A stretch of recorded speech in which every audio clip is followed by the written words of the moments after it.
Hello, everyone. It's Friday here on Going Optimal, and longtime viewers know what that means. It's Chat Gauntlet Day. We have special guest Corda Calls. Our friend Alex is going to join us for this one and be my first round opponent. For those of you new to the region, new to the channel, newish to the channel or whatever, if you don't know what's going on, it's Chat Gauntlet Day. This is when I battle against viewers and occasionally a fellow streamer. Instead of just taking on randos in the MTG arena queues. We do that by using a third-party website called mtgadraft.herokuapp.com. MTGA Draft was created by Senryoku, who you can donate to on the MTGA Draft website if you appreciate the service that he has created here with this site. We sure do. It allows you to draft against specific people in pod, and then you can play in pod. The way it works is we draft offline, or draft off client, I should say. We draft out of client on this third-party website. We export the resulting decks back to Arena, and then we use the friend challenge system to take on each other in best of one.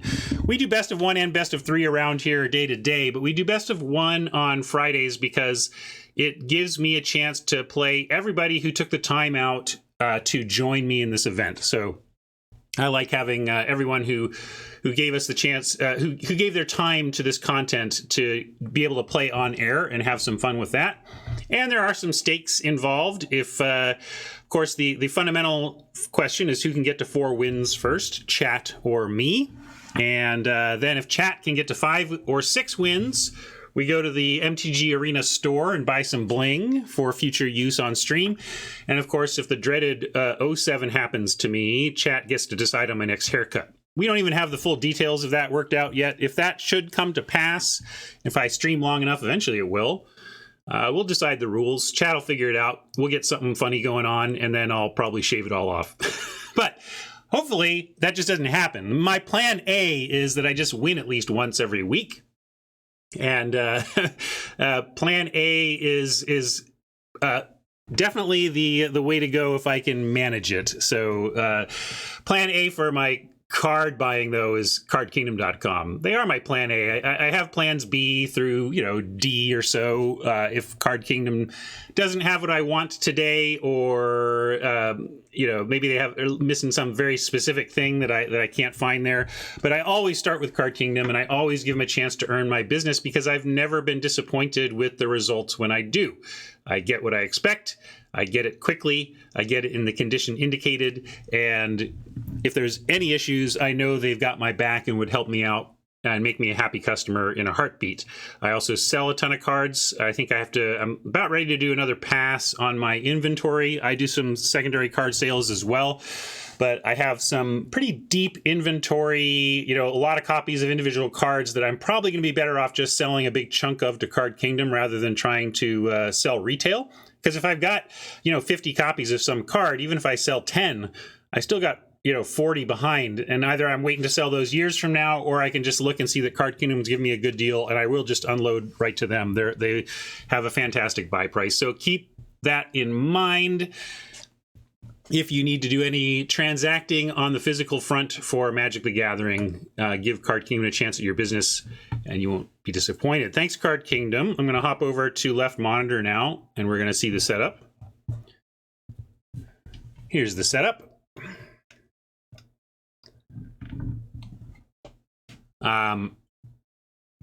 It's a very utilitarian site, but it does what we want it to do. It's gives you some clean instructions on how to do the thing. Right now, our session owner is Hat, so we're going to wait for Hat to do a ready check. Here it is. So we say we're ready to draft, and then the cards will flow. Assuming everybody's ready.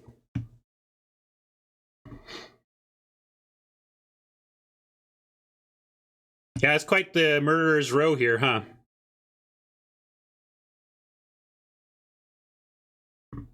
Really good looking crew today. I'm going to hold Blood Chief's Thirst as the card that leaps out to me immediately. But let's also increase the size a little bit. That's a little too big. How about there? There we go. Let's do this size. So we've got Nimble Trap Finder, 2/1, can't be blocked if you had another Cleric, Rogue, Warrior, or Wizard enter the battlefield under your control this turn. This is, you're going to run this in any blue deck, basically. It's a 2/1 for 2 with some significant upside, but I don't think it's better than taking Premium Removal. So we're going to start on Premium Removal. Another card catching my eye is Rockslide Sorcerer. Yeah, you could totally take Rockslide Sorcerer and justify that. It may be even a better build around. I mean, this is just straight up solid, kill anything, small or big. This is a whole build around plan. So any thoughts from the chat here? We have King Coffee on Sorcerer.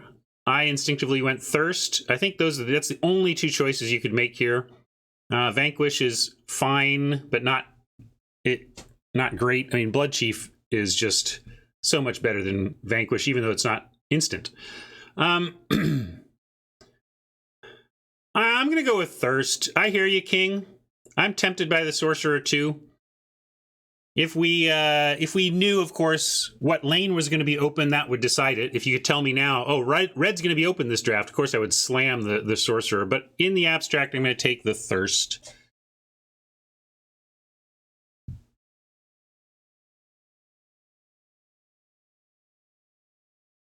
Ruin Crab.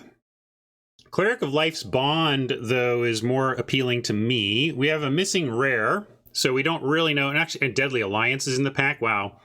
Could just take the Deadly Alliance and stay open, stay black, whatever. But I think Cleric of Life's Bond is good enough to take here. Ruin Crab is a real pick. I don't deny it. This card is annoying. But I think Cleric of Life's Bond, after starting on Blood Chief's Thirst, is too good not to hedge towards, not to take a chance on. I'm not going to marry the Cleric here. If we don't see the black-white flowing from here, we won't get caught up. Like, one thing that can happen here is, like, what if whoever's passing to us, what if Mathcore took the rare Cleric, right? We could be cut. But I'm going to take the Cleric of Life's Bond. Oh, man, if we wheel the Celebrant, then we know we're in the right lane for sure. I'm not expecting to wheel the Celebrant. If we do, we fist pump.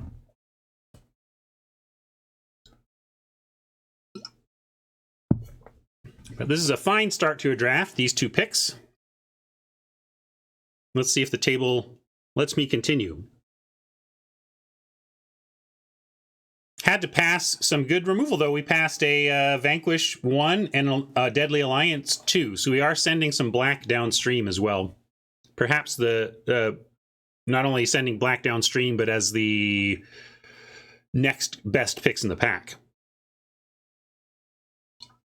Although I think we all like Rockslide Sorcerer out of the pack that had the removal spell in it.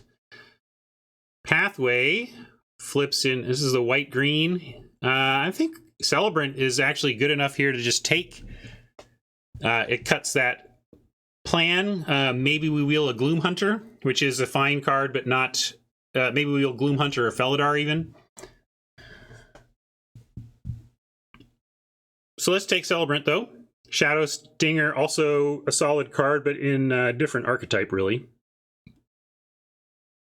If you're not going to have any rares, this is a fine opening 3 cards.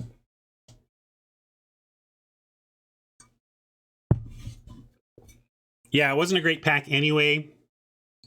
I'm just hoping our lane stays open enough to stick with, because where this goes train wreck is if somebody across the table is also doing Clerics and we fight for Clerics with 1 or 2 other people, and then suddenly the white and black dry up, but we're not anywhere else. And so, I'm going to look for, like, if we get packs that have no compelling white or black here, it's going to be tough. Like, if it's got some playable but not great on color option and then some quasi-signally non-white or black card, that'll be an interesting test. Like, for example, like this jumps out at me as Gomafada's excellent in the... Yeah, and then look here, and we kind of have nothing for us. So this is a little what I'm talking about. I could take another Stinger, a Sky Dancer, a Silent. I don't like Silencer. Like I'm just looking at, or Outrider. Those are what's on color, but we don't like any of the, like I don't like any of the white black cards here. So maybe I take Vanguard. Vanguard.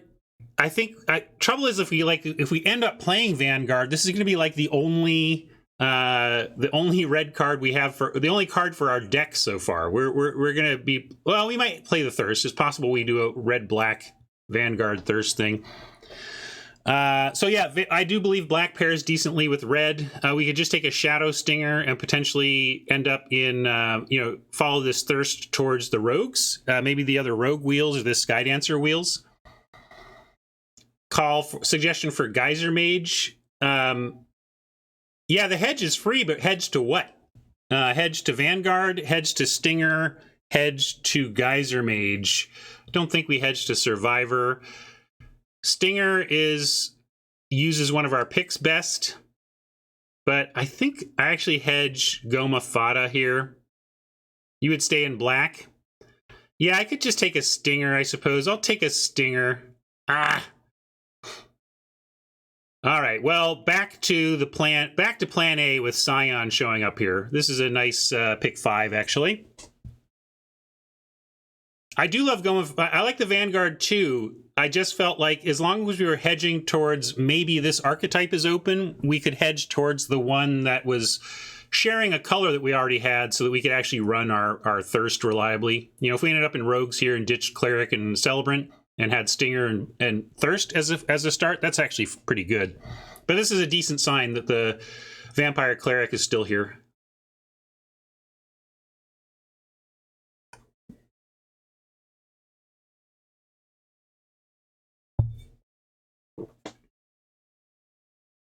This is really great to see this. If somebody were in Clerics 1 or 2 drafters upstream, I don't think this would be in the pack. Yeah, hedging towards the black, you like that. It was close. I'm a pretty big fan of red-black party, so could have try to make that work.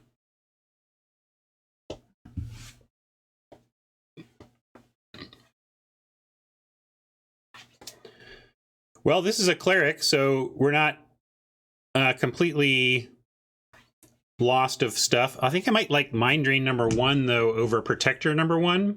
Sellsword also playable in this deck. We just would take some 2s. This trades up a lot. It's not kind of on plan, but yeah, maybe I'll go with the lowest CMC here. I like a Mind Drain, but Sellsword slots in at a place in a curve that needs it and is not what we want in terms of creature type, but I think I'm going to lean to it as the cheapest option of the stuff I'm considering here. You want the Cleric? Yeah, it's true. We could just keep on the Clerics. I just feel like I'm pretty underwhelmed by this Cleric, but it does cut it. It does cut Clerics. Maybe I'm just supposed to cut Clerics hard. Yeah. All right, I'll take the Cleric because we are trying to beat Clerics, but you see what I mean, right? Like we only got the 1/2 drop. We got some early defense, which is nice, but I really am aware of my 2-drop slot and don't want it to stay that thin. Lots of red and green here. Looks like the table does not believe in the landfall deck. Hellion, pretty good. Broken Wings, less so, best of 1. We can take Tactics, though. It's playable. I'm going to take that over Unity.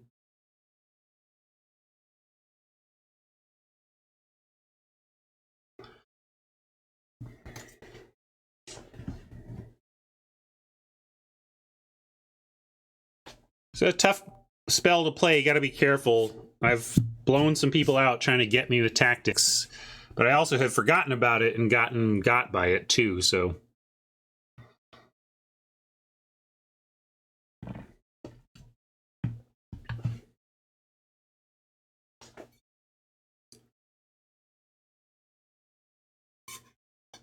I got a new coffee mug. My wife's company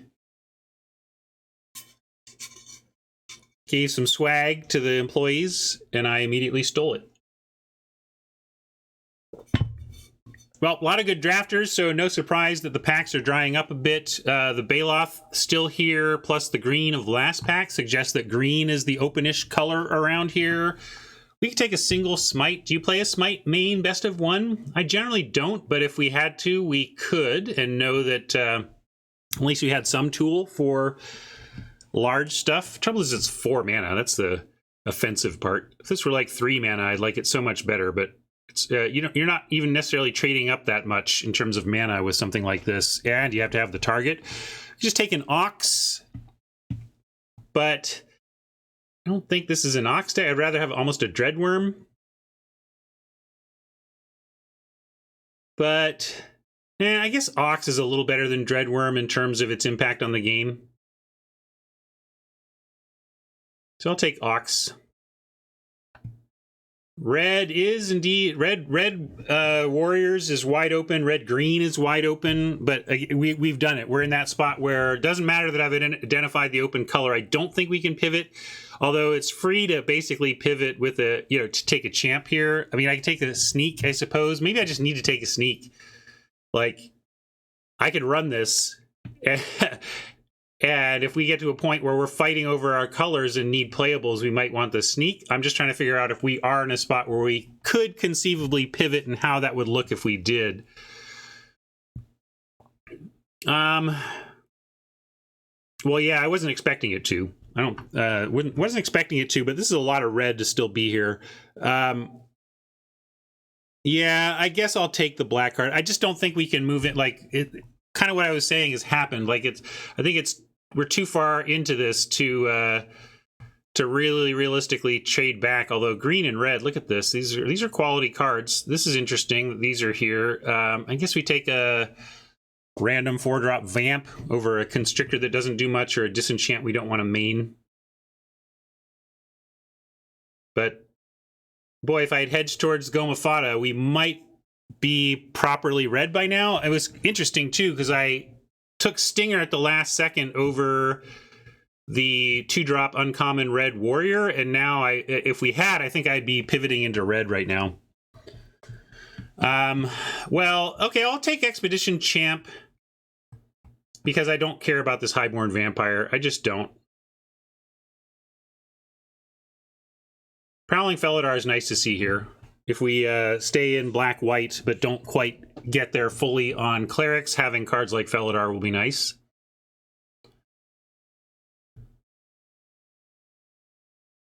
So deck has some strengths, has some which is kind of what I expect with this draft pod. The people we're playing with here are all excellent drafters, so not going to be an easy table. Take a silencer and hope not to play it, and note the red continuing to go around.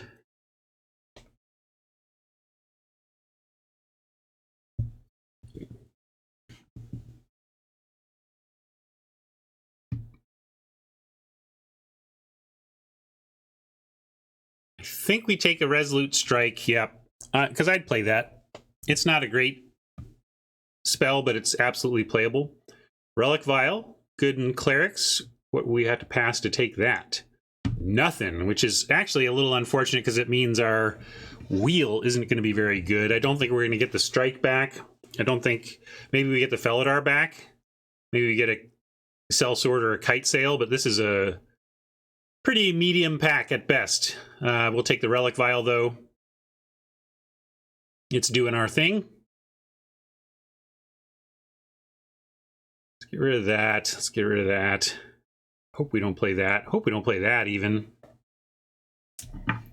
Let's be optimistic. I'm going to be optimistic and cut things I hope we aren't forced to play. It's really thinned out the deck, though, huh?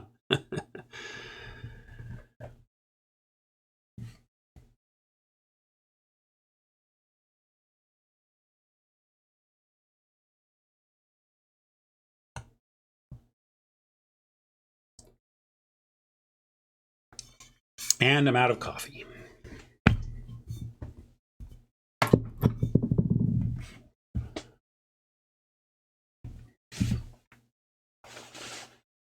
Hope you all have fun weekend plans.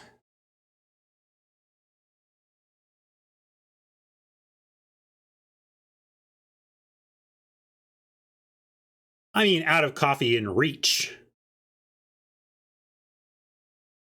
Actually, technically,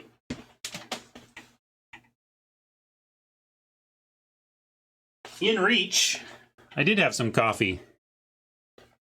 Two unroasted beans on the ground near me. Expedition Healer, speaking of 2 drops, leaps out at me. Let's see if anything can beat that.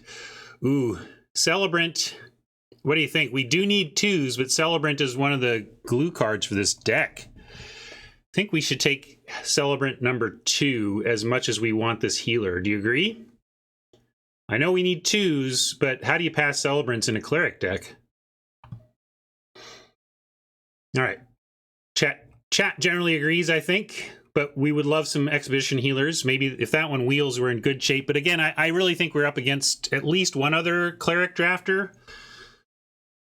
So we will see.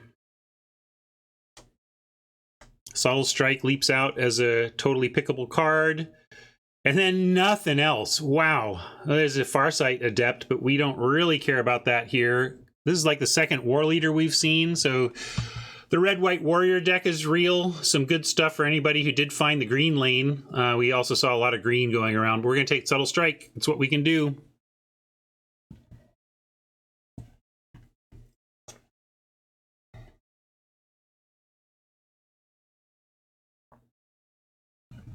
Tough draft, tough table, tough break maybe on not picking up that Gomafata Vanguard.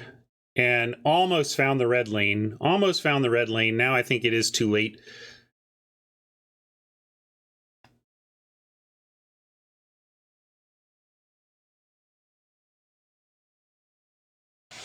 Pack Beast is nice, but I'm going to take the actual Cleric over the Pack Beast.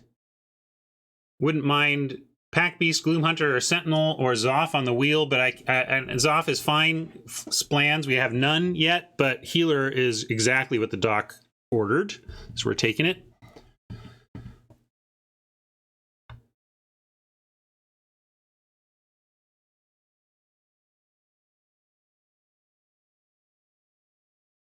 Yeah, if we can just get our share of good white and black in the early parts of these packs, we'll be able to fill out the bottom end with some questionables and call it a deck, I think.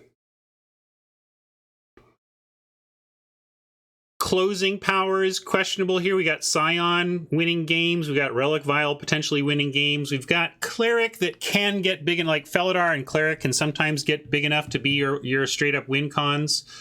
But this is what look at this, gang. Come on. Like, we are in the wrong lane in that sense, but here we are. I mean, it's the lane we've got. I'm taking Highborn Vampire. Pick 2, pick 5. Ow. Can we abandon black? No, I don't. I mean, to what end? Like, being partially Cleric, like white, what? What do you want to take? You want to take green and be like white-green all of a sudden?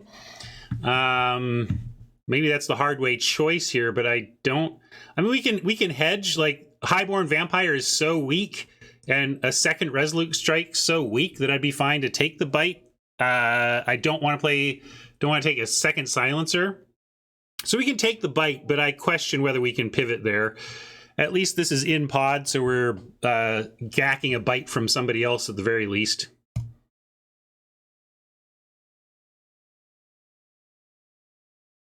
I kind of agree. That's why I was hesitant to make that play, to make that trade, but we can take I like Gloom Hunter here over the Cleric. Yes, I want Clerics as we can get them, but Gloom Hunter as a life gain angle is too good with like Scion and Cleric. I'm going to cut that, though, and assume we're not there, but we have another potential hedge.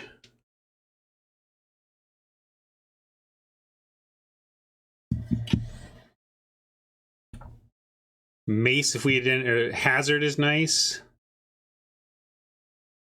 Does Jerboa do anything? I think we're all kind of, this looked had so much potential, but we're all kind of off it. What do we take, though? We're taking another Kendi Ox. We take a Hazard just to Again, counter draft stuff that might take out our Gloom Hunter or whatever. Maybe leads to a red splash. Another bad pack for us. Guess I can take a Jerboa. Are we ever playing that, though? It just doesn't seem like how this deck is trying to win. We're trying to win by getting Scions through. I want Raise Dead type effects.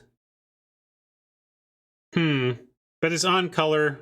It's like an off-color pose. You know, take something from somebody, or...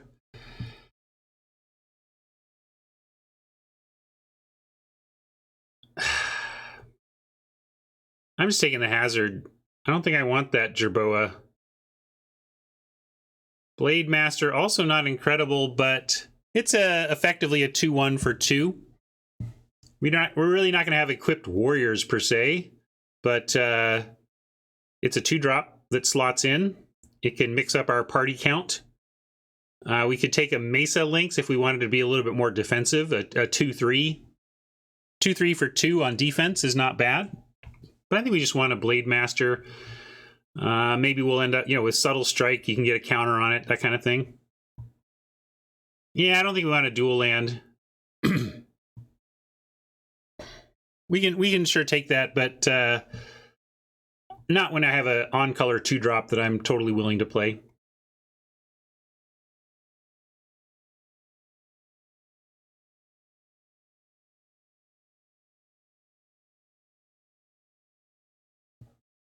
Boy, we need pack 3 to bail us out. Okay, I like a Sellsword here. Opening pack wasn't super strong, so getting anything on the wheel is good, but we continue to see that our lane is not super wide open. We're going to be kind of have weak cleric synergies, but they'll be there. And then we're going to run into a bunch of clerics, other opposing cleric decks. Mind Drain does the life gain thing. I like a Raptor just as a body in the air, but I think maybe Mind Drain number 1 is better for the cleric just because of the life gain. What do you think? You want Raptor or Mind Drain? I'm not certain on this one. Maybe it is just Raptor. Chat likes the Drain. That's the thing. King Coffee points out we have no splans, but also we might end up with them, and we also I do want more flyers, But what we really want is the 5-mana 3/4 cleric flyer. But sure, we can take a Mind Drain. Disenchant, not even really a thing. I'm going to take the Snarecaster and keep flying defense out of my way. Oops, I just cut something I didn't want to.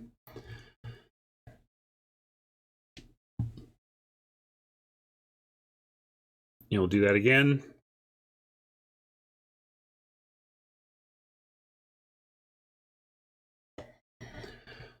All right, 16 cards, no splans, and some mediocre stuff on the bench that we're trying not to play.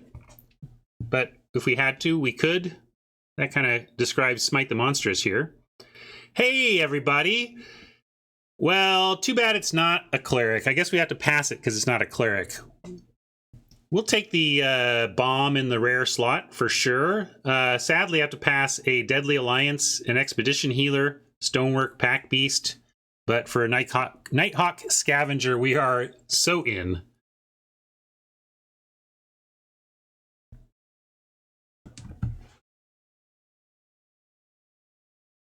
Yeah, it was a great pack. Passed a lot of black. And we passed a lot of black in pack 1, which is one reason we didn't see much in pack 2, but I'm hoping that maybe some black flows here in pack 3.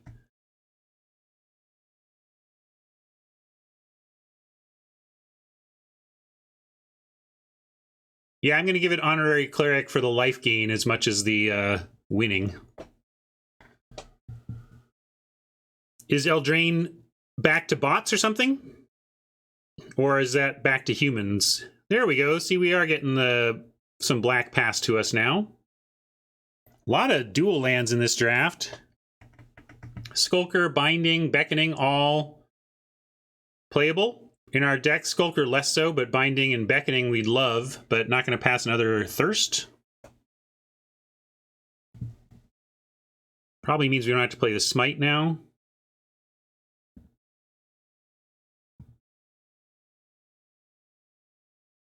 Human Eldraine? Yeah, I would do Human Eldraine if chat is into it. Okay, we're starting to come together with a deck here. Just a couple more good picks out of this pack, and I'll feel like I have something that can compete at least. And we already have something that can compete. We have some good cards in here. We have some individual cards that could take over a given game. But they can also be smited, killed, etc. So I'm not counting on anything there. Here's a Shepherd of Heroes that I was really hoping to see a copy of. Core Celebrant, Blood Beckoning. Really want a Blood Beckoning. Can I take this pack, please? Oh my god, I want this pack. What do you think? We got another Celebrant. I think we take the Shepherd here. I think first Shepherd is what the deck wants the most. I wouldn't mind more 2s, but it's not like we are heavy at 5 either. So we have some space for a 5. It's a good one. I love the Acquisitions Expert as well. Even in this deck, I really want a Blood Beckoning. But given how our deck is made up right now, it's a pretty clear Shepherd. We do want Celebrant. I've got 2 Celebrants already, though, and I want some more win cons. Like, Shepherd is a legit win con. Attacking for 3 in the air is a way you can end a Magic game, and Core Celebrant serves your plan, but is not a win con. And I'm feeling a lot better about having Shepherd, Scion, Nighthawk, to an extent Gloomhunter. Like, grabbing this Shepherd now makes me feel like, okay. Now I feel like I have a density of things that can actually win a Magic game here. Second Ruin Crab is a bit scary to let that go around, but we might just have to. We got to find cards for ourselves here. Mesa Lynx could slot in again as a defensive 2, but I'd rather just have a Sentinel. Yeah, we're not getting... Well, the reason we're not getting Blight Priests is because probably A, they're not in the packs as much as we'd hope, and B, we're competing for this archetype. There's no way that that we are the only ones doing this. Those you calling for Skydancer? What about you? You like Skydancer better than Sentinel though? I like the Sentinel because we do have a Subtle Strike to make it work. I'm going to take the Sentinel. Besides, that Ruin Crab is scary. Second Ruin Crab. This looks ugly. Yeah. Yep, we're doing things like taking Pressure Point. We could take Kite Sail. Is this a Kite Sail deck? I don't think it's a Kite... Like putting Kite Sail on the Cleric is nice. Expedition Healer can be nice. But I think...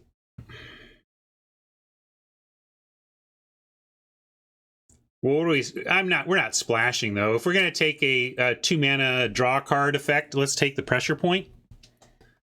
Because we don't have anything we want to splash here, and we're not going to get anything so powerful pick 3, pick 6, or later that we're probably going to want to splash it. So I'm going to take the Pressure Point narrowly over Kite Sail, because I don't think Kite Sail has a good job in this particular deck.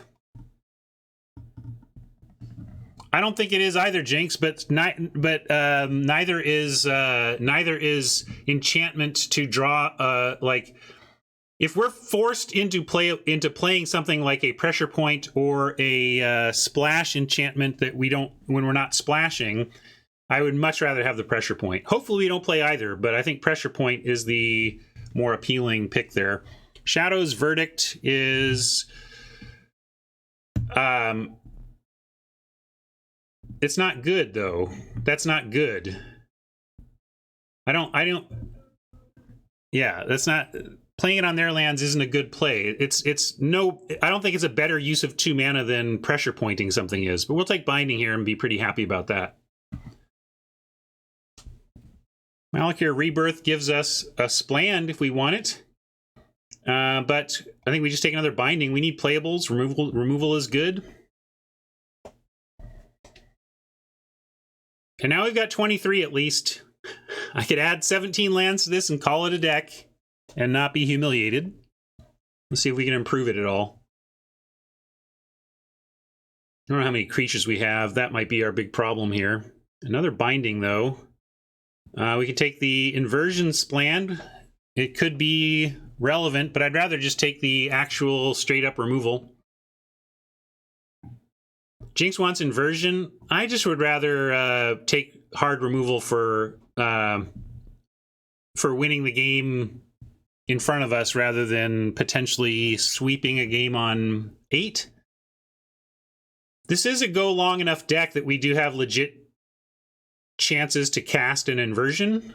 I don't deny that, but my problem is that I think binding is too good. Like if this binding weren't in the pack, it would be a no-brainer, but I think binding is too good.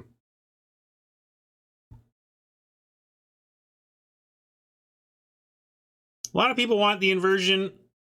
Only one person. Well, I'm going with my gut. I hear what y'all are saying, but I'm still taking binding. Blood price. I'm going to take and probably run. We didn't get the graveyard recursion we wanted, so I'm going to get some card draw at least.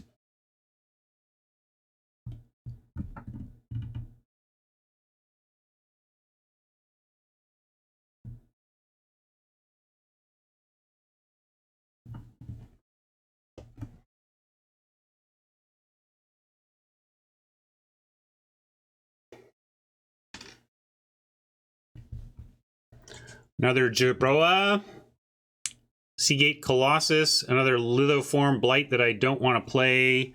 Colossus, is that ever going to see play? We don't, not really. This isn't a Colossus deck. I'll take Jerboa and not play that instead. We could take this, though. I don't think anybody wants to Jerboa. Maybe I'll take Colossus on the, or just hate the Squid. Squid's still good.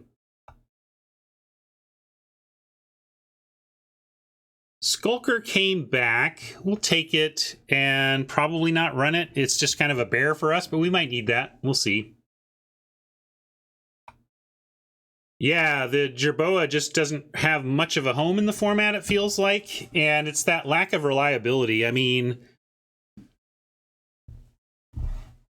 like, take, Glorious Anthem, Enchantment. All your stuff has +1 all the time. I mean, that's good. That's powerful. But it's not even super busted, and Jerboa is just like, compare it to that, right? What you get for Glorious Anthem versus Jerboa. Yeah, if it had a type, if it was a cleric or a warrior. We'll take a Lynx here. Maybe play it. We'll see. Constrictor, not going to play. All right, we got some cuts to make. I like that. Dauntless Unity, also a playable trick. You think of Dauntless Unity as like a going wide type deal, but it can be just a simpler trick than that. I'm going to add a column. Can I increase the size? Nothing I'm doing. It's changing the UI, but not the size of these cards. Oh, well. Is it Control Z? I don't know what that does. Anyway, let's do a creature count first. We're not going to do a Resolute Strike. Probably not even a Practice Tactics. We got good removal. 1, 2, 3, 4, 5, 6, 7, 8, 9, 10, 11, 12, 13, 14, 15. Okay, this is 15 creatures and 24. Okay, we're not that bad. We just kind of got to make one cut here.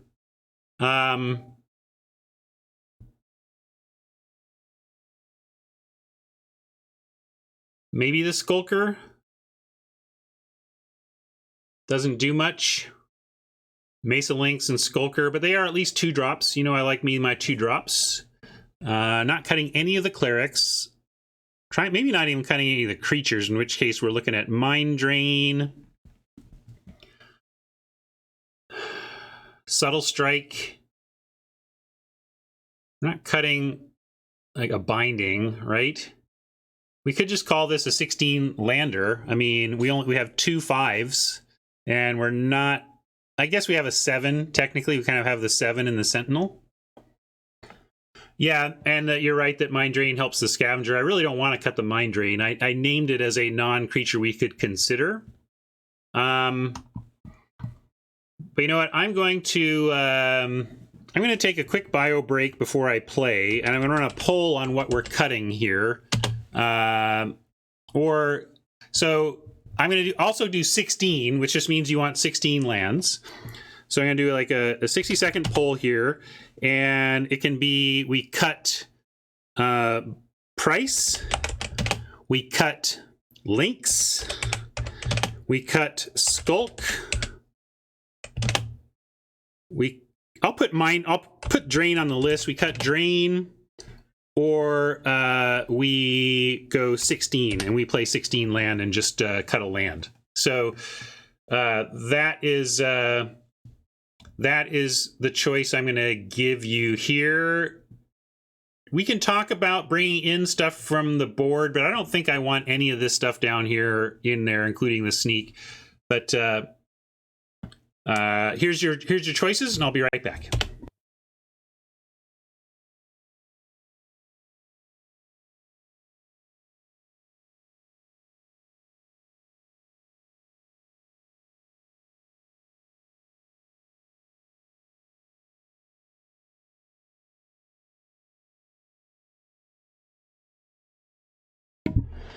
Hey, everybody.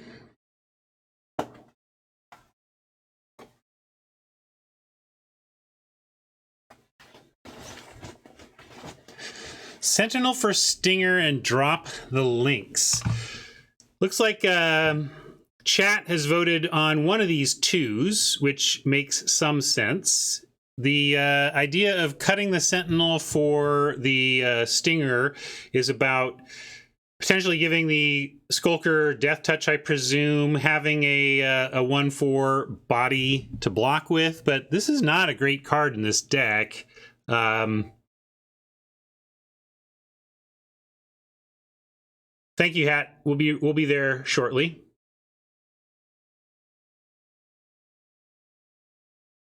Again, why do you want...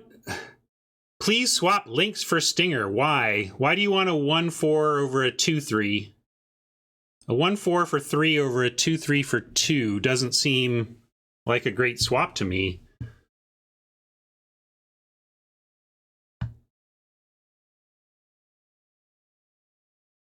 You're suggesting then that 4 toughness is a magical toughness point that overrides 2 power.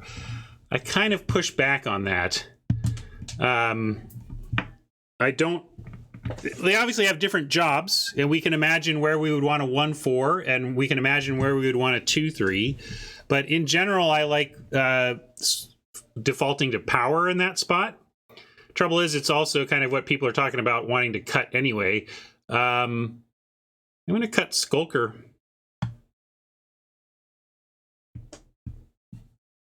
True says, I do not like links, but then says, oh God, are we playing Skulker? Like, what do you mean, True? Like, the voting was to cut links or Skulker, and they're both just 2-drops, but links is a better defensive 2-drop. Why, Jinx? Oh my God. You're crap, D. What do you want? D says links is crap, but then wants me to cut blood price?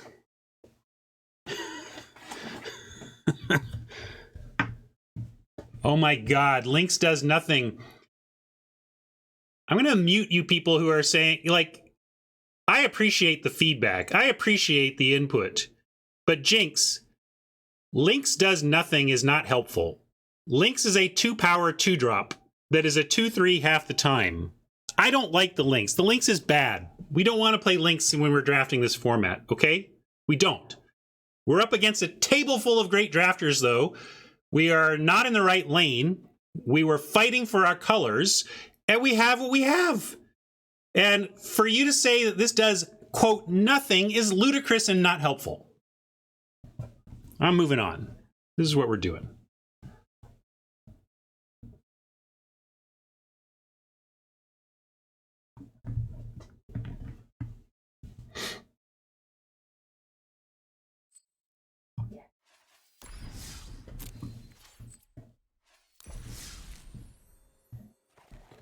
Let's go deck building.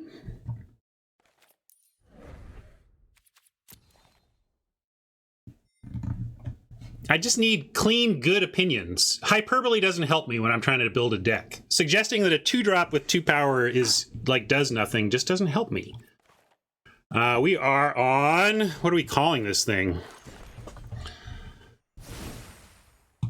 Sorry if I didn't catch your full argument, Jinx, but not a great way to start, telling me that a 2 power 2-drop is worthless.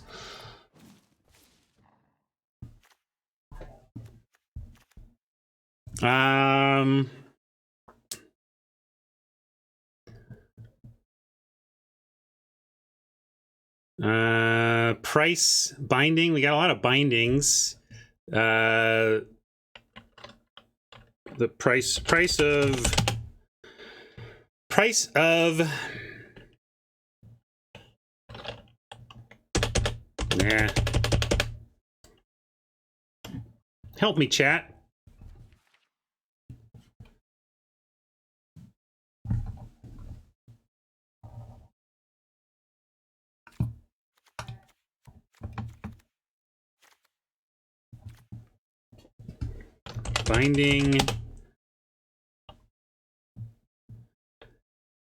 Binding bound by what are we bound by? Bound by thirst. Whatever, let's move on.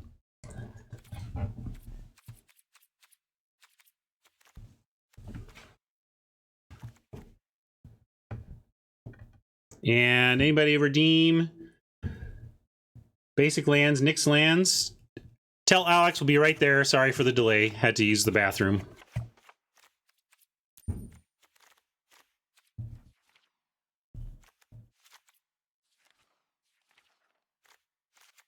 I'm not saying my build is perfect, chat, but I am saying I'm a content creator. I need to play some Magic. So I'm going to focus on getting on the battlefield, and we can maybe come back and make some changes if we feel they are warranted, but I want to get going. And we're talking about stuff that's ultimately pretty minor towards, it's very easy to get in the weeds of these decisions we're talking about. Mesa Links versus this other 2-drop, this pair of 2 cards versus this pair of 2 cards. We're all talking about, like, the bottom end of our deck and which bottom end is slightly less worse than the other one, right? So I don't want to get too hung up on it. I think we should just understand that those decisions, while interesting and worth talking about and worth trying to optimize, are also not worth just destroying yourself over. We're not talking about a huge amount of win percentage anyway.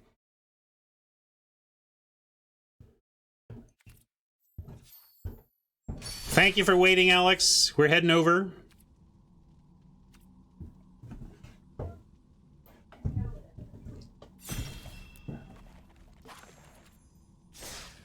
Our deck is going to be defined and our results are going to be defined by us finding our most powerful cards, us landing a bomb and sticking it, protecting it. One of the things I'm most disappointed that we didn't end up with was a reanimate. I forget the kicked reclamation. Kicked reanimate, kicked raise dead. The kicked raise dead would be so good because we have some bomb creatures. Challenge dropped, sure. Beckoning, thank you. Yeah, blood beckoning is the thing I am saddest we didn't find a means to pick.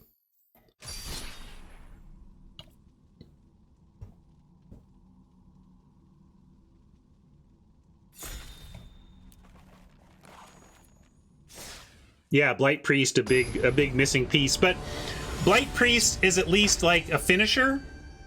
And I feel like we got finishers. Like, Blight Priests are great because they let you win the game from a distance. We didn't get that, but I do think we got enough finishers to feel okay about what's going on here. We're going to keep this. We can't cast a Scavenger yet, but we got a couple of removal spells. We saw them only early. We saw them, and in fact, like, I would predict right now that we're up against at least 2 other cleric decks. I predict 2 other cleric decks that we faced today. It really felt like that's how tight it was for cleric stuff. If we, like, every cleric payoff we got was within the first couple of picks. You know, like, we only got cleric stuff early in packs.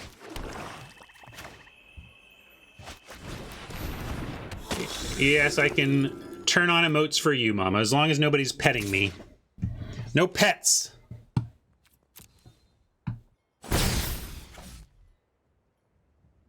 If the cleric lives, we can go with a mind drain on 3 just to grow this. I think that's... well, actually, we can go protector, and that's better. I was ready to mind drain to get the life gain, but we get the life gain by playing another cleric here, and it makes the this cleric indestructible, so we can swing away.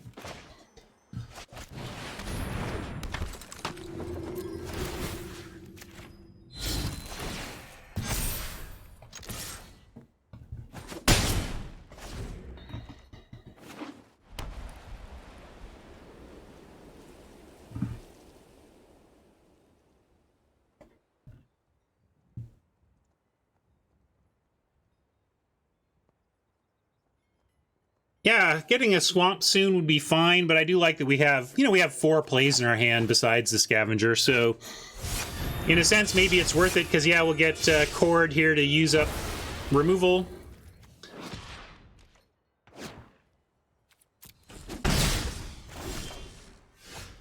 Celebrant, interesting.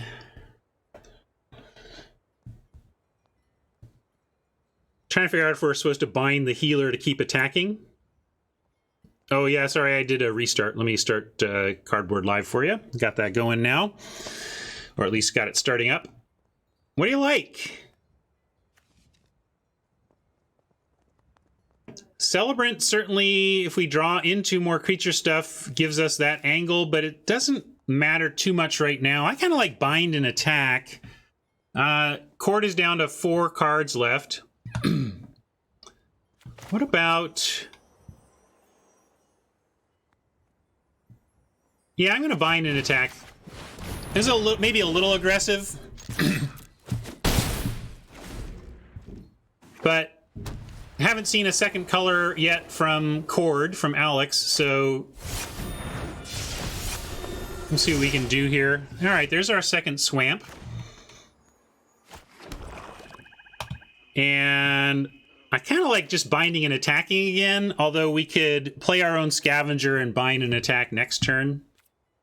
I'm gonna do that. Let's just get this going. Next turn we can maybe mind drain if we don't bind, depending. Jinx wants to drain here. I like draining after. I like getting the scavenger down first, because as you said, Jinx, the mind drain will help the scavenger, right? So let's try that. And this is why I totally wanted the buybacks, because we have powerful creatures. I wanted to get them back from the graveyard. That's not happening. Here, though, we can bind the shepherd and hold... yeah, I'm going to bind the shepherd and then just stay back. You think... yeah, actually, maybe we should just... you're right, you're right. I should mind drain their last 2 cards. You're right. Basically, being attacked by 3... being attacked for 3 in the air was making me worry, you know, like, when you're getting clocked by a flyer, you want to take care of it, right? But you got to take... you got to take out your opponent's last 2 cards when you can.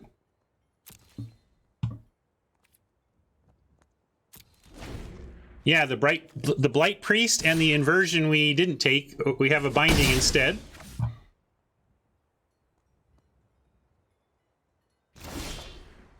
And now, since we drew a basic, we can go Celebrant, Binding. If we get another basic, we can kick the Sentinel even. So this is all coming up okay here.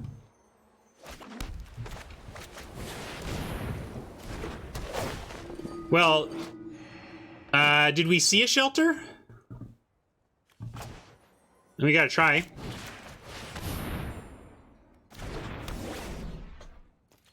If they have shelter...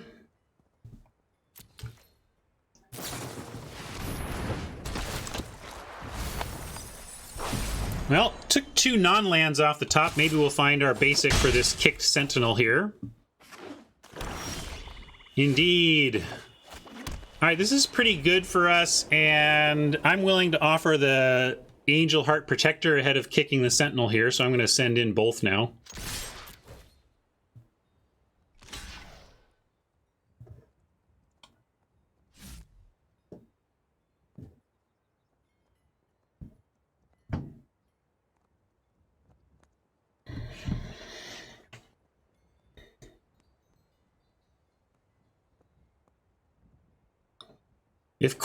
If Alex just rips some blanks from here, we should take over with a 4/5 flyer. If Alex finds some removal, though, we'll be back to parity, or we could be back to losing to the Skydancer. So we are about to be advantaged, but that advantage could disappear with 1 top deck.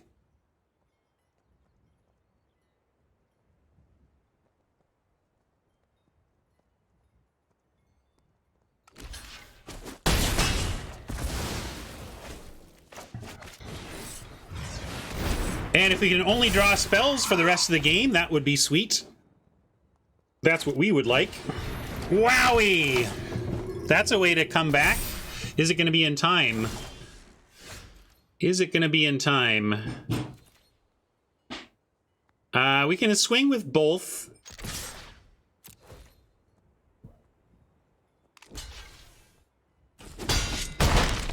This is not a bad top deck for us either. Gives us a second flyer.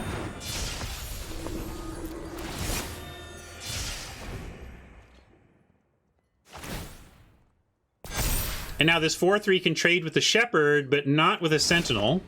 Oh, okay. Or we just do that and win.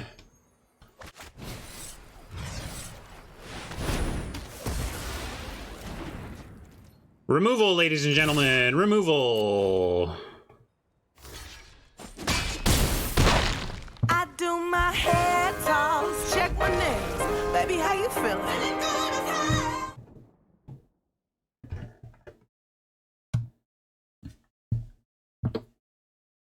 Good game, Alex. All right, that was Cleric Mirror number 1.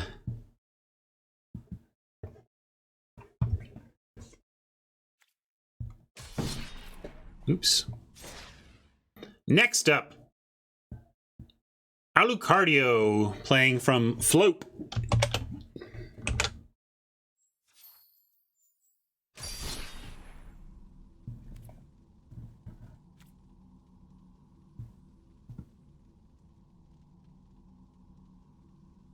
Yeah, I mean, honestly, it's the quality of the pod. It's somewhat the quality of the cards in the packs as well.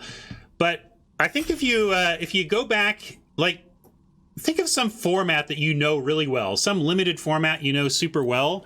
If you then go back and watch, like, a Pro Tour or some high-level limited event where they're playing it, I think you'll see that, like, the pros end up with decks that you think of as bad, or, like, pro decks often contain cards you think of as bad. Like, oh, they're playing that? I try never to play that. And the thing is, once you're against top quality opponents who everybody at the table knows what to pick, then there's just, the good cards disappear.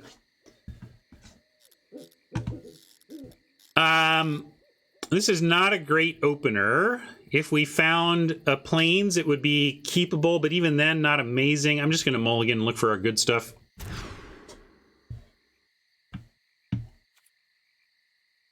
This is a nice keep, and I'm going to get rid of the Felidar.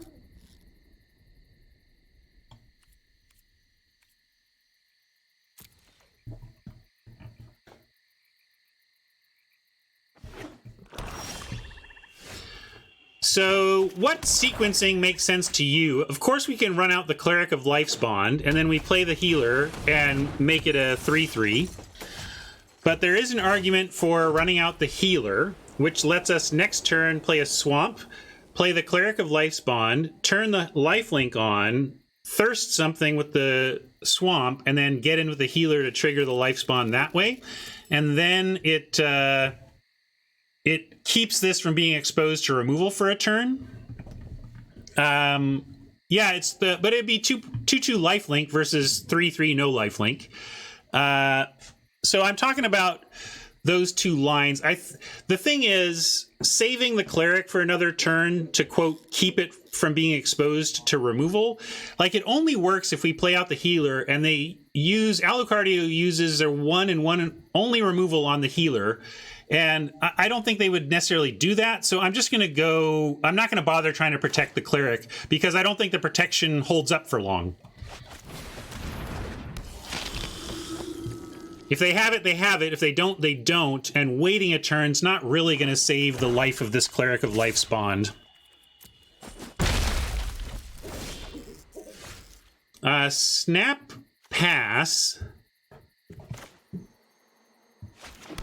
We'll go healer, though. Well, now there's a pause, so...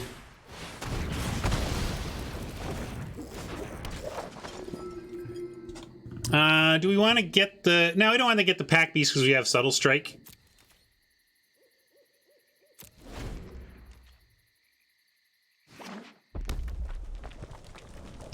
Could have punished Alucardio by holding up the Subtle Strike. Alucardio took a risk there, really, by doing it that way. Worked out. And now this is not working out for us, but we're going to take out this... Well, do we even care about the Spark Mage? It's kind of done its damage. I'm going to use the Subtle Strike on the Pack Beast now just to kill that, rather than wait for a creature of our own. But I'm not going to use the Thirst yet.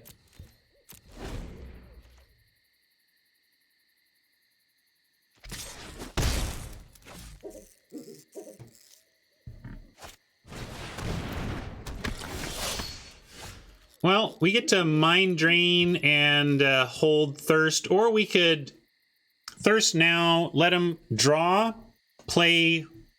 They draw a fourth card, play a land. If they play two spells, they end up with one card in hand. If they play one spell, we can Mind Drain their final two cards next turn and save 4. I think we need to save the damage and hope that Alucardio only manages one spell next turn.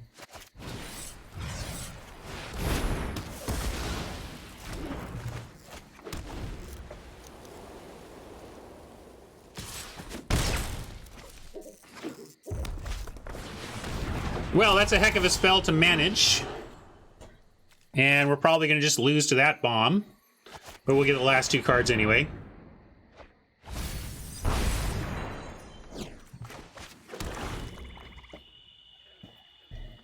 What are they going to get from us? That's rough.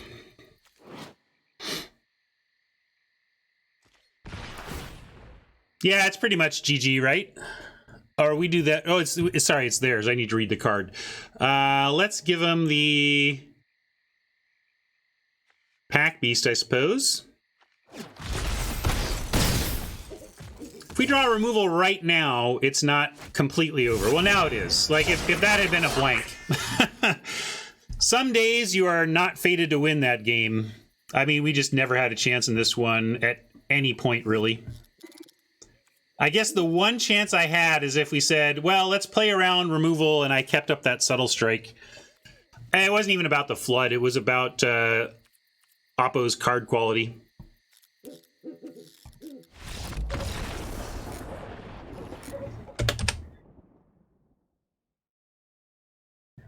Can't beat that card quality.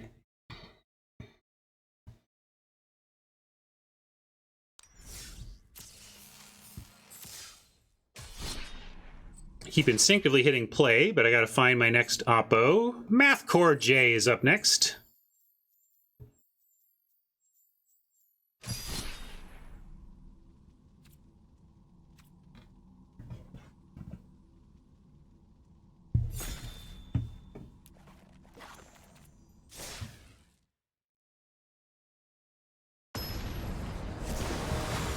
I wonder where we would have ended up by taking that Goma Fata Vanguard. I think if I'd taken that Goma Fata mid-pack 2, or pack 1, mid-late pack 1, I would have ended up in red. We're going to keep this. Looks pretty good. Nothing on 2 yet, but a nice way to recover if we don't find any 2s. Yeah, that was pretty nice, Alucardio. I was considering the only thing I could have done differently was hold Subtle Strike in the expectation that you had something to kill the gold cleric.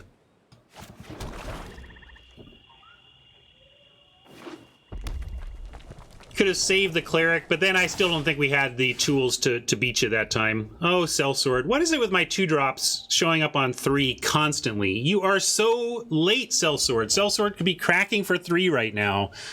Ugh, so annoying.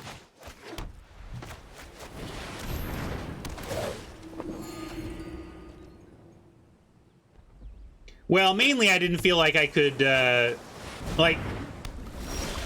obviously, Alucardio, if I can see your hand, like if you're playing face up, then it's pretty easy to hold the Subtle Strike there.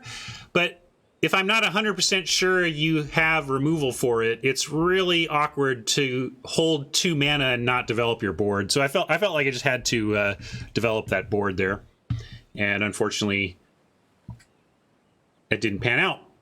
Yeah, we'll just go Celebrant number 2 and then try to find our swamp, and if we can get to Scion with these Celebrants, it'll be nuts.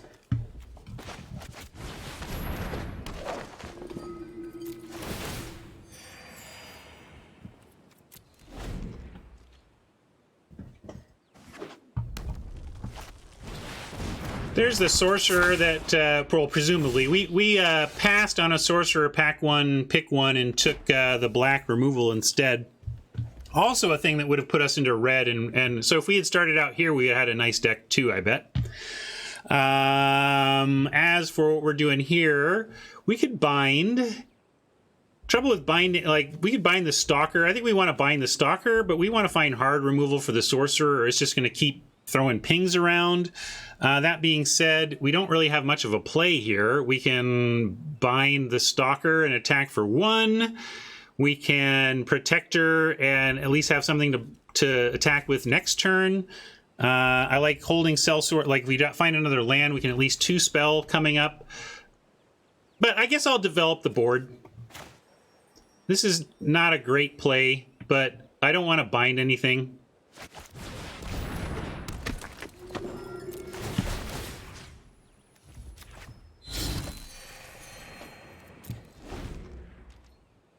And at least it does threaten to block the sorcerer.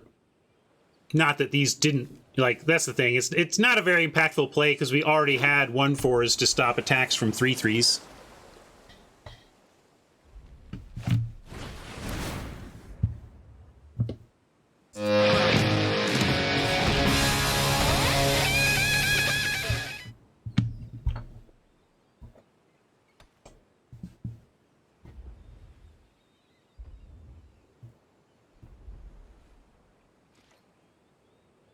Exactly, it can at least attack, right? All right, that's cool. I think I'm gonna 2 spell here after sending in the Protector.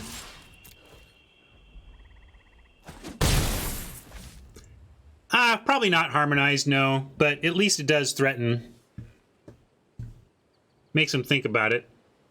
But let's go double. Do you even play the Sellsword into the Sorcerer, though? Or is that just silly? Could we also just play Nighthawk Scavenger?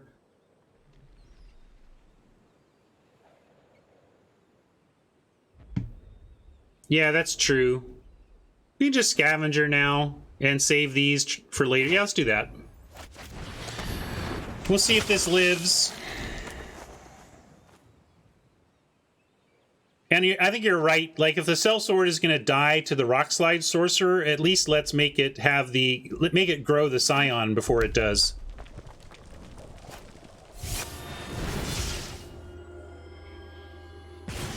Well, I guess that Protector is dead.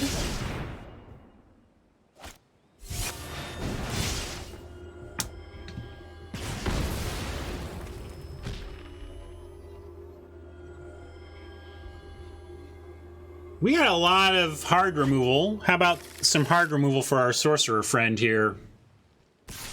Give me that thirst. We're going to accept this. We can take some smacks given our life link. Okay, so now we get Scion, grow it immediately, and then attack with Scavenger, grow it again.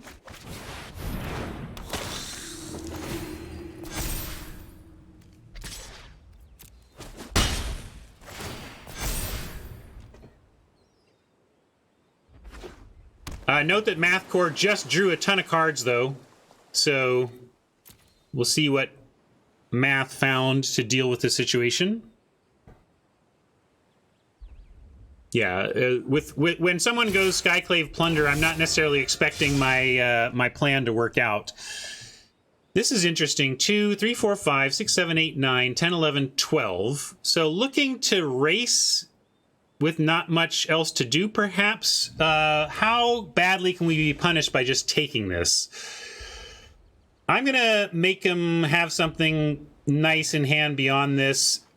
A lot of times, aggression like this is about forcing a race because they can't figure out anything else to do. It could also be them doing clever calculations that show that this is actually just that they're winning the race and we don't know it. But at 25, I just have to take this.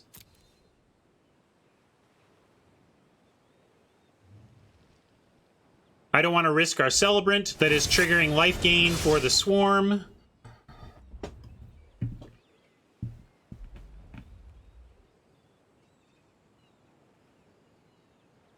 But a lot, like this could be big attack that we take. Okay, that's good to see. Like, what we didn't want is the follow-up devastating removal spell, which could still come. Brace yourselves. Okay, Geopede. All right. Vile.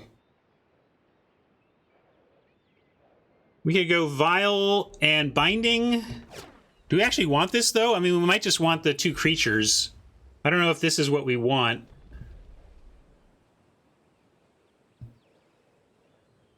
And I think we, I'm gonna go, oh yeah, it's 3. I was thinking of the 2 mana. Let's go Healer, Sellsword. You like Vile Healer? Well, what is, I guess Vile does turn our blocks into damage.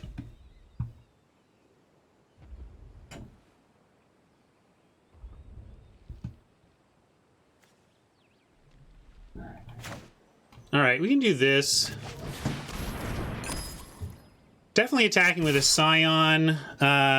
Probably just attacking with the Scavenger too.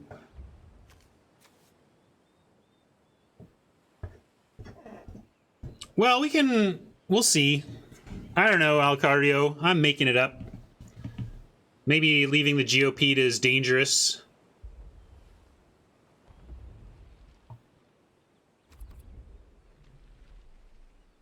Yeah, Scavenger gets us to 14 and grows the Scion. 6, 7, 8, and then it threatens the Crackback Lethal. So yeah, I think we have to do this and hope that our blocks hold up.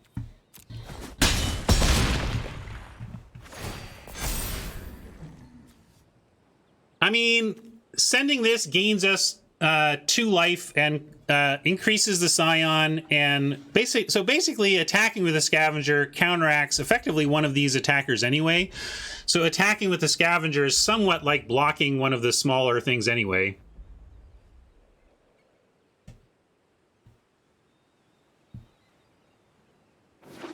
And now Scion alone is lethal. That's good too.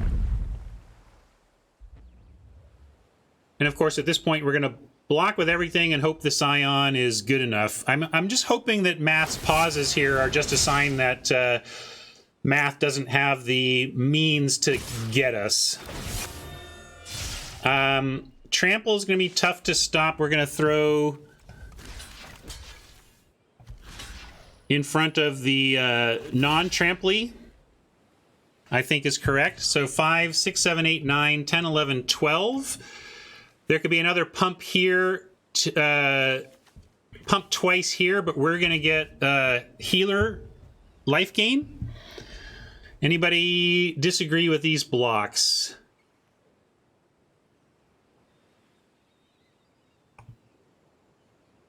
We could also put Celebrant on the GOP to kill it and gain and Vial again. Yeah, let's do it this way. I like this way.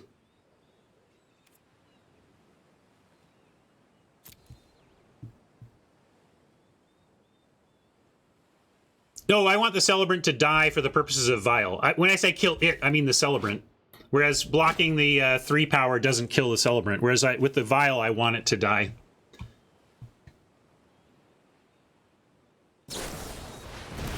Uh-oh. Might be dead.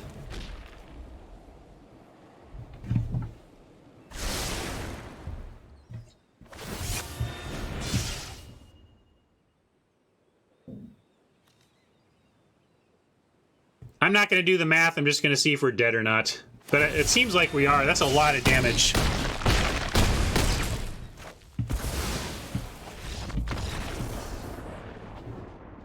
Darn it. Wow, we got raced. I didn't think we were going to get raced from 29 million life. That's frustrating. Good job, math. Glad I had my win. Is this a dead man, Doctor? Very dead, Mr. Spock.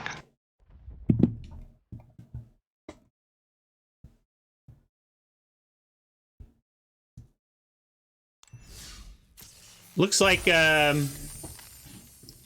Vial was not the correct play. Alucardio had the line. I was supposed to bind the biggest threat. So if I had bound the biggest threat, I think we survive and win. So those are the places where I am behind the pros. Those are, I think, Ben Stark wins that game. Heck, Alucardio wins that game. Good game, math. I misplayed, though, and let you sneak by me. Ben Stark beats you. I didn't.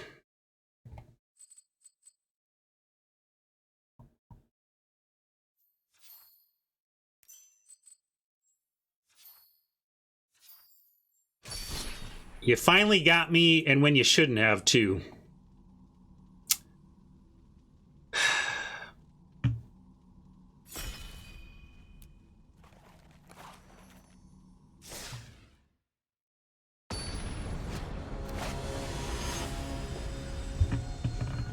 We were debating that attack. The thought was that the lifelink was... My thought was the lifelink was just about as good as the as blocking anyway.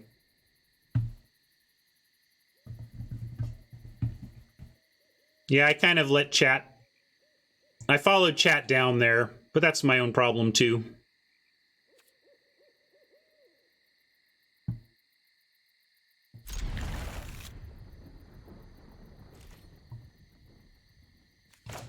Yeah, that's true. It was, lifelink on defense is a good point. It was just trying to also put a clock in the air that if you answered one, we'd still get there. But yeah, I'm sure I misplayed.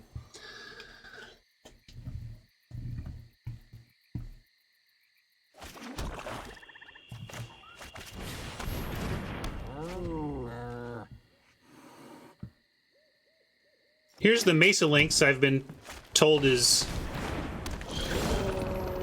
not very good. I don't need to be told that. It's not very good. But it attacks for 2 on turn 3. I'm going to take it. What do you want to do about that? I'm going to offer the Lynx here, of course.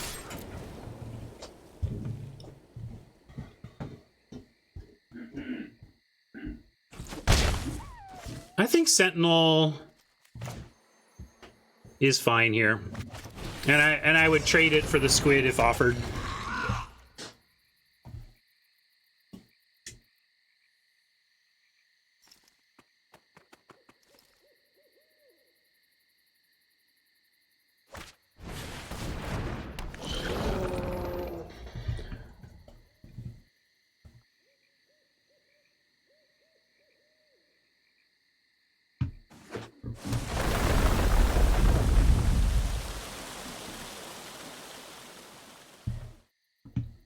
Will block if attacked here.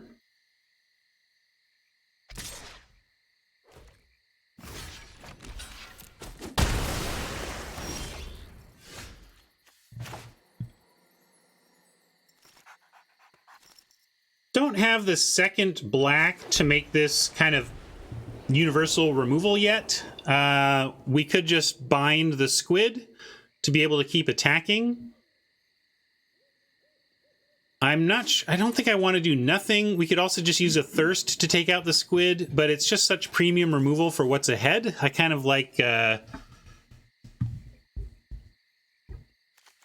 Yeah, I hear you, Harmonize, but I feel like if we get unchoked on black, we're going to be so happy to have both thirsts that I would rather just offer the links again and then decide after. Let's start with an attack and see if they want to trade.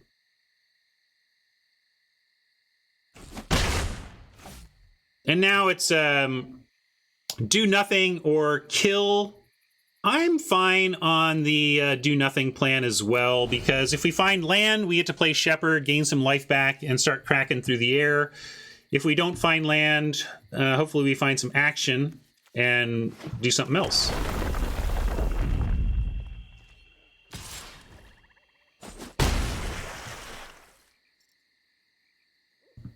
Hey, Eduardo. Glad you could join us. Welcome.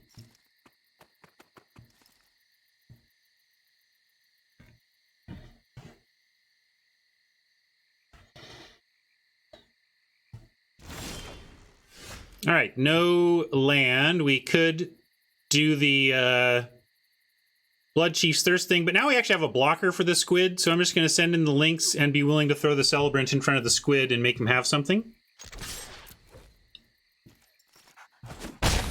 4 mana, no spells cast. Not sure if there's the bad quench. The creature quench could be there, but make him have it.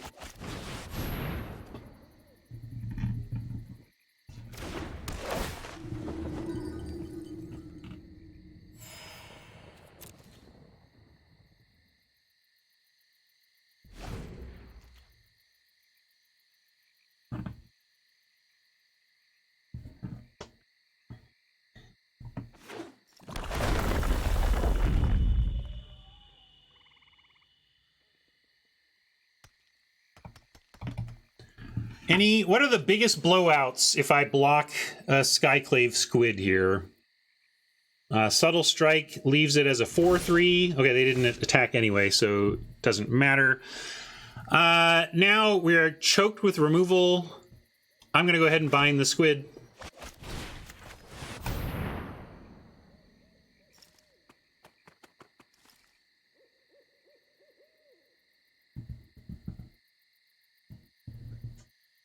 Not very sexy, but I'll attack for 3 with them at 14. And that's okay with me too. Still get our attack in. And Robert had to use his turn on that.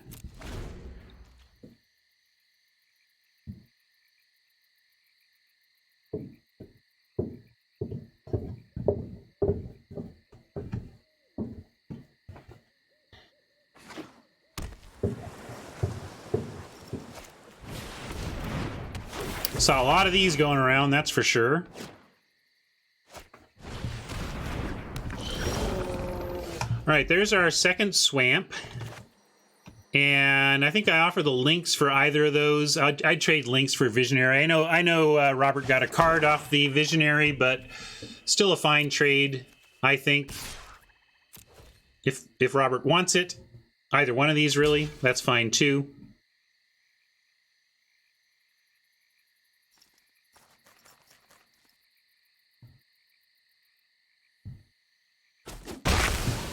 For blood, Radiantware? For blood?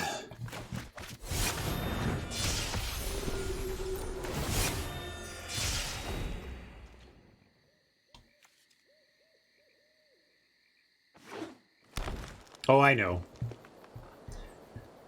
Kramer's one line. Broken Wings got us. It's a reasonable main deck card because of that clause. I don't like main decking a Disenchant, but you throw flyers in and it's got enough targets.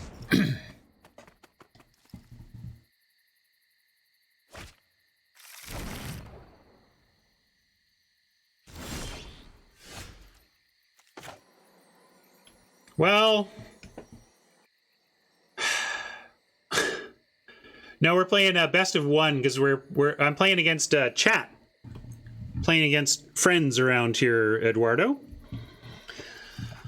Ah, boy. 3 removal spells, Oppo at 11, 2 known cards, 3 unknown cards, us with a 1 power attack. Yeah, I think we should be patient. I'm not going to pretend that we're winning the game through core celebrants here.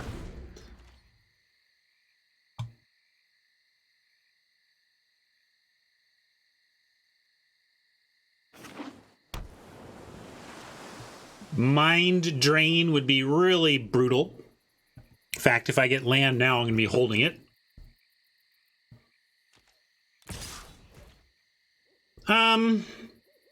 Interesting attack given that we are at 21. I'm going to go ahead and block it. If I can get Robert to use resources from hand, that's fine.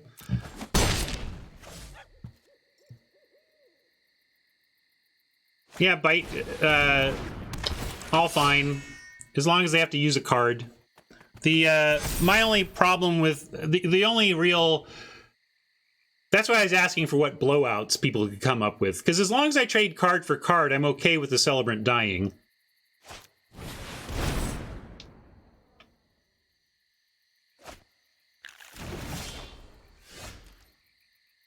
All right, well, this is something that can actually start attacking once we play our removal. Maybe just missequence it, Jinx. Or it's possible, I mean, sometimes you have a plan. It's like, well, I'm not going to do the thing main because I want to have the option to do this during combat. Then if it doesn't happen during combat, you do the thing anyway. So it's possible it was that. It's possible it was just a missequence.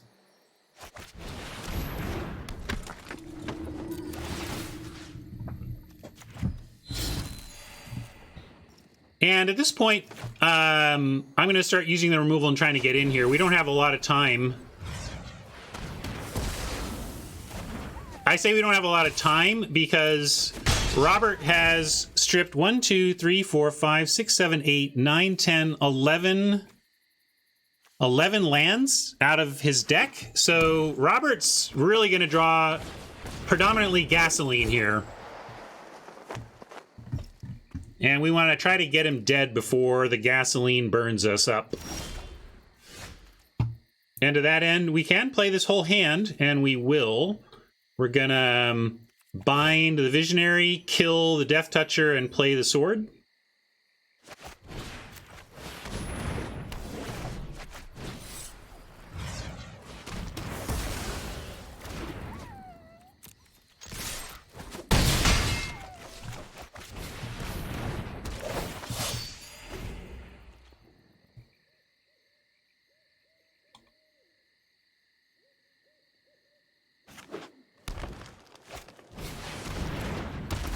Regaining some life there is pretty big. Also with the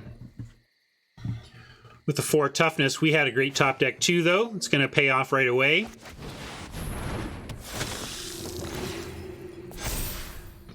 And I could send in the team, let Robert eat what he wants, and if we get in 3, like we even get in 4.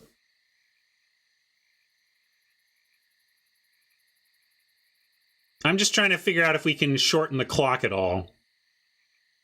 But I don't think we can win next turn, and we have the clock after. So that, like, it's only worth doing if we can make the clock next turn. So if we attack and Robert blocks a 3 power, we get in for 4, they go to 5. If we draw a creature, then we are lethal next turn. But if Robert... Yeah, I'm going to do it. Because then, and if Robert blocks the Celebrant, which takes away our ability to play a creature and make the Scion big, then he's taking 6, and then the Scion's still lethal. So attacking with everything sets us up for a couple of ways to be lethal next turn.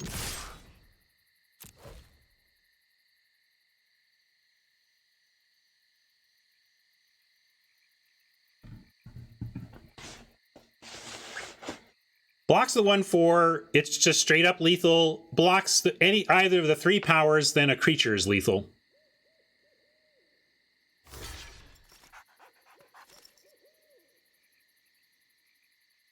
This is, of course, presuming that Robert's 2 cards in hand that we don't know about are blanks, which is not something we can know, but it's kind of something that it's how we're playing, because we can't play around much. We have to try to close this out.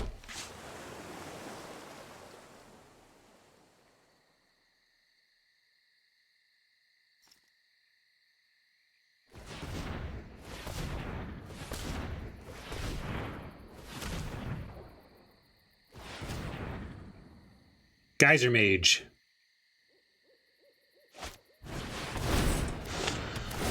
It's going to be pretty good, though. I don't even know what Robert's going to get, but it probably will save him here. There you go. Darn it.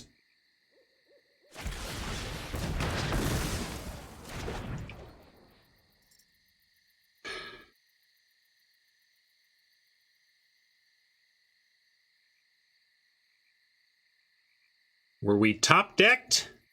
Seems like it, but maybe he's just been saving that in the back pocket. Either way, there's a reason he put that in the deck.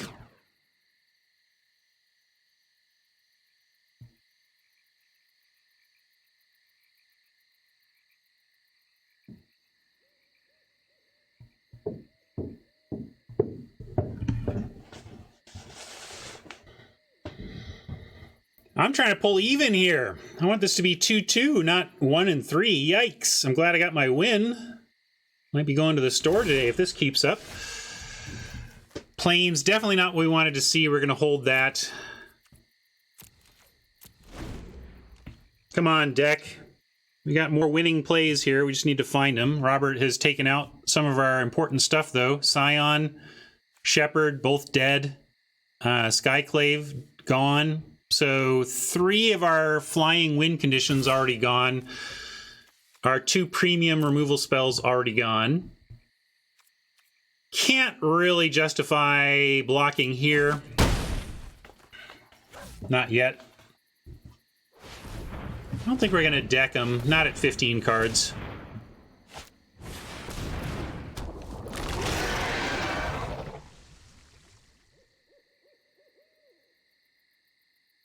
Well,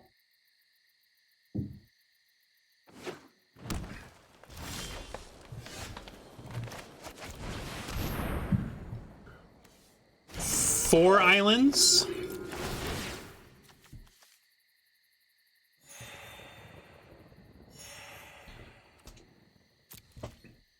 This isn't an island, so 4 islands.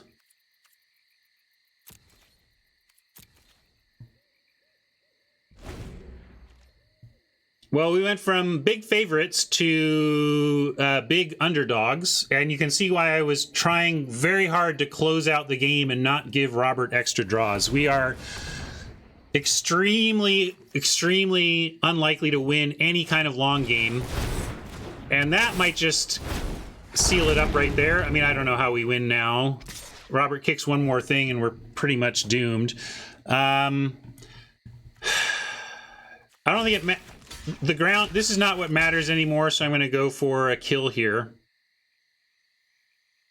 Yeah, I suppose with Relic, maybe I need to hold out one more turn for a Relic play. Alucardio calls out that Relic isn't out, so I'm going to take another hit.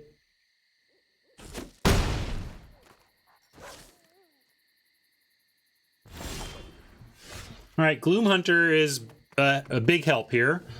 Let's see if this holds.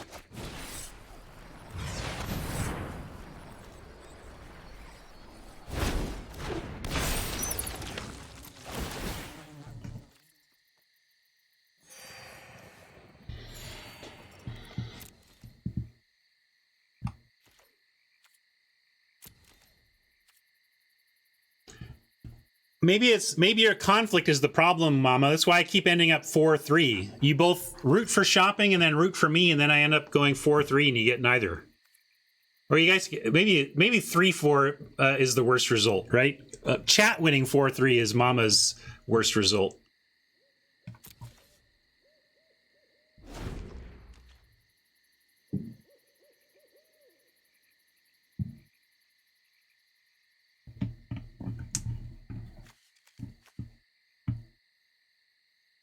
Yeah, I haven't seen Black Splash yet. Could just be removal.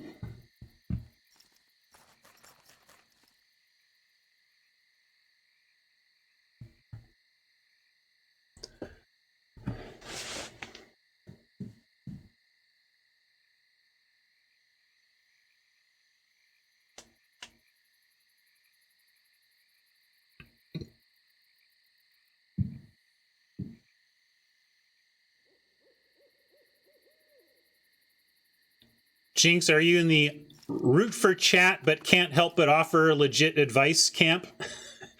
I want chat to win, but I can't help but tell Ryan what I think is the correct play.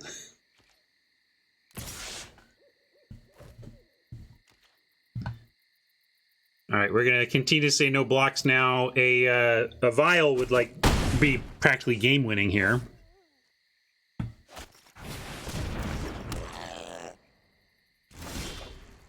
Subtle Strike, you say? That's interesting as well. I think that'll come in handy coming up here, but starts with a Gloomhunter attack. Yeah, the crab would make me do some chumping. Crab is massive. Massive threat of activation there.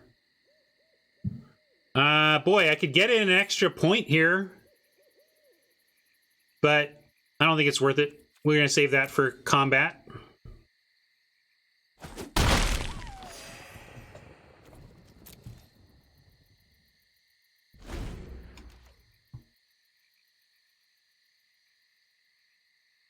Tight one. 5 islands now. That Charix is crazy big. It's possible that Robert is thinking, I have outs to kicked spells that will give me both life and another Drake, and 2 Drakes can double block a Gloomhunter. So I understand Robert waiting there. Sometimes you got to take a risk to have a plan to survive off the top deck. You know, play to your outs. I can see Robert playing to his outs there.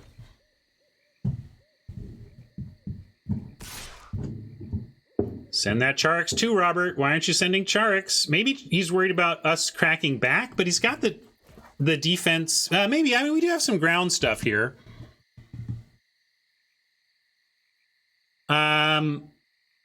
We are again in this spot where I'm going to say a very narrow pass because that Cleric Vial, the Vial could really just win us the game off the top.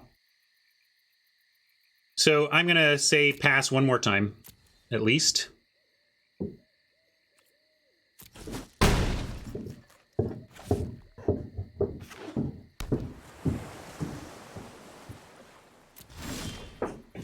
Come on, deck. Of course, this is why I didn't want the game to go long. We're going to draw land while Robert's drawing action. That's the real danger we're in here. Hopefully, Robert doesn't have a kick spell. Could be setting up some sort of kick response here to this attack, but we have the Subtle Strike.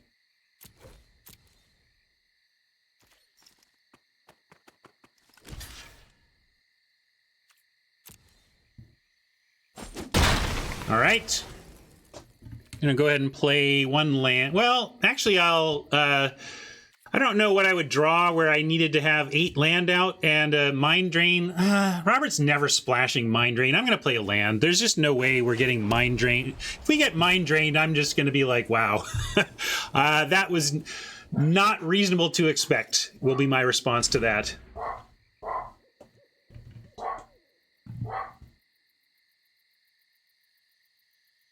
Hodge thinks we could have Subtle Striked to bring him to 1 so that our own Mind Drain is a win.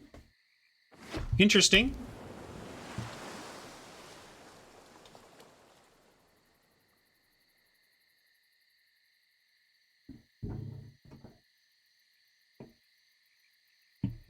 That's, of course, we're playing to win, not to play not to lose, but whether or not your line or my line does that is open to debate, Haj.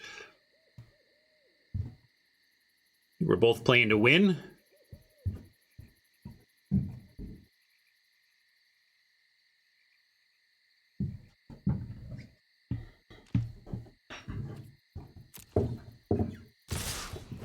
All right, there is somewhat more the attack we were expecting.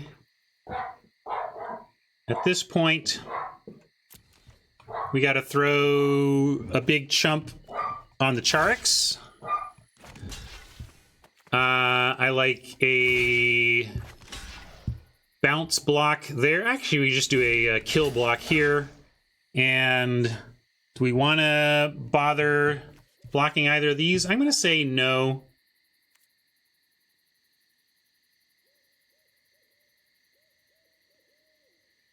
Gaitsu says, wait. What do you like, Gaitsu? What do you think? We're dead to something? Well, Marasa doesn't kill us, right? You're talking about +5, gaining 5? Kicked might? That's 12, right? 5, 6, 7, 8, 9, 10, 11, 12. I count 12, so yeah, I'm going with this block.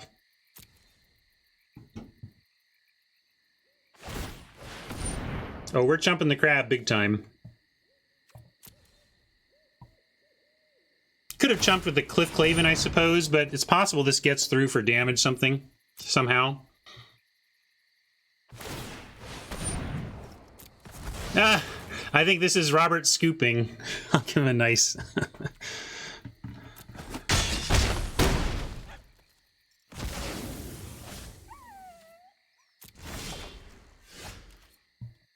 Woo!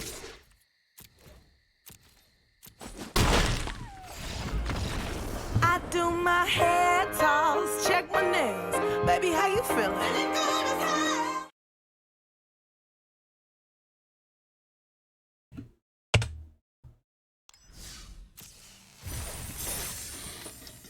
Well, is it that low, David? If simply drawing and casting a kicked Gloom Hunter that then took over and won the game, like if the Gloom Hunter alone was enough to win the game, it couldn't have been 1 to 2%, because apparently drawing Gloom Hunter was good enough, right?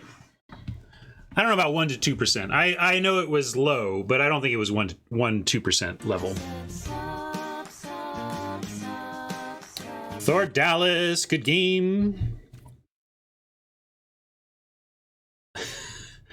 Which one? This one, D? Is it this one? I do my hair toss, check my nails. Baby, how you feeling? So, D, were you talking about that one? Or are you talking about this one? I do my hair toss, check my nails. Baby, how you feeling?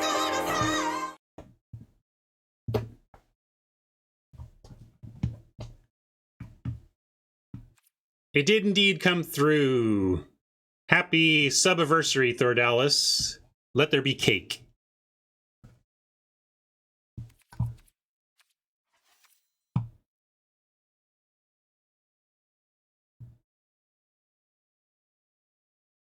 All right, Intangible, I hope you are ready. We are tied. Another tight week here.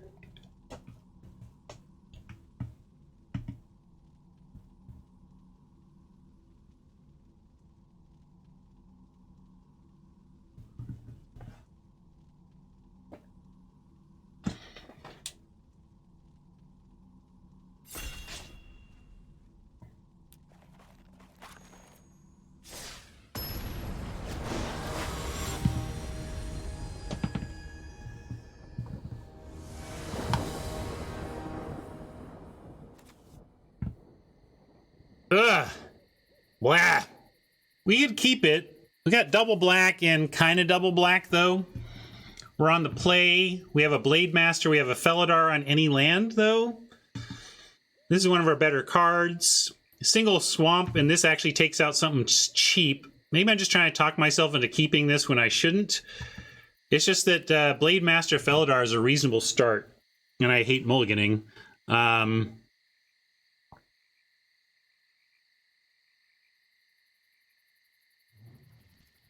Yeah, Robert, if you watch the replay, you'll see that after you've filtered out your lands so heavily, I was really worried about getting you dead as fast as possible because you were absolutely going to outdraw us from there.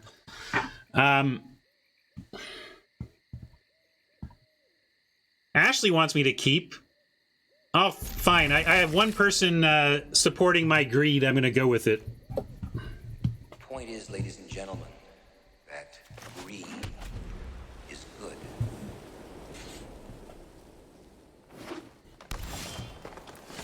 All right, still haven't found our swamp, but we do have a 4th land for Felidar, but no more plains, please, for the rest of the game. No more plains for the rest of this game. All right. Yeah, I'll play this.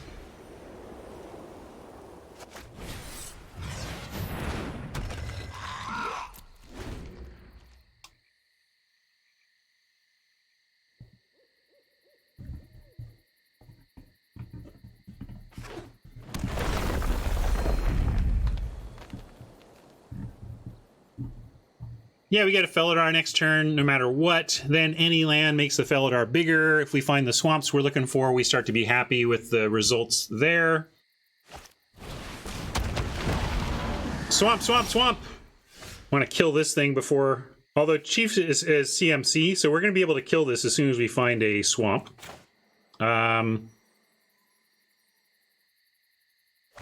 Yeah, you could make a case for potentially Celebrant into Felidar. We find a swamp and go Felidar Blood Chief's Thirst, but let's just get the Felidar out so we could attack with it if it's available.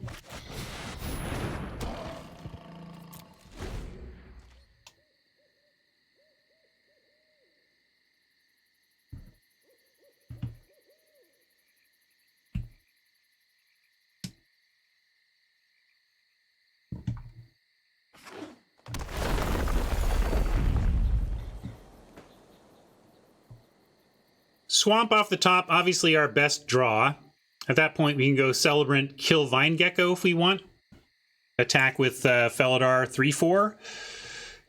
We might decide the Vine Gecko is not even something we need to kill. This is not necessarily the combo, you know, the color combo. So this is getting bigger, but again, it doesn't get out of range of this for 1 mana because the CMC doesn't change. Unfortunately, we did not find land, but we'll play the Celebrant and pass. Yeah, good game, Robert. Thank you for playing today.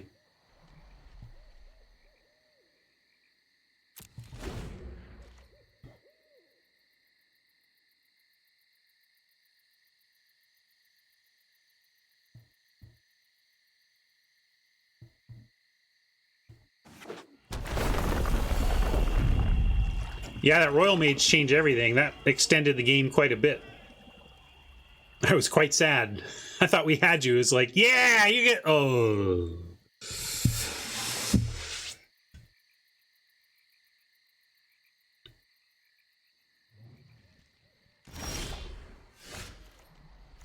Ha ha, funny deck. We knew what risks we were taking when we kept... We're still likely to find a swamp at some point and turn on everything going on here.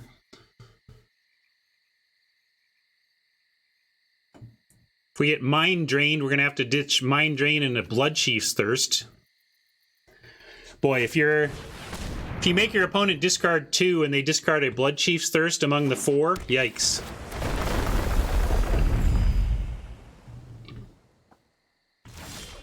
Oh, deck. So funny! Ha ha ha ha ha! Distinct lack of red from our opponents. We noticed how wide open red was.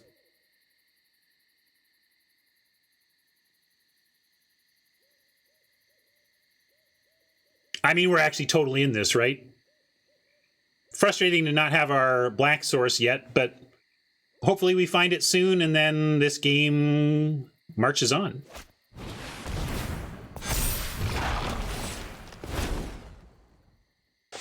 Now this is like puts counters on everything.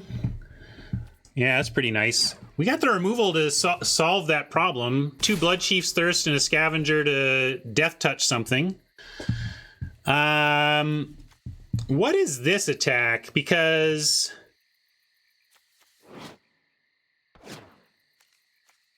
blue, black, green with discounted kicking. They don't have the mana to kick like Pump.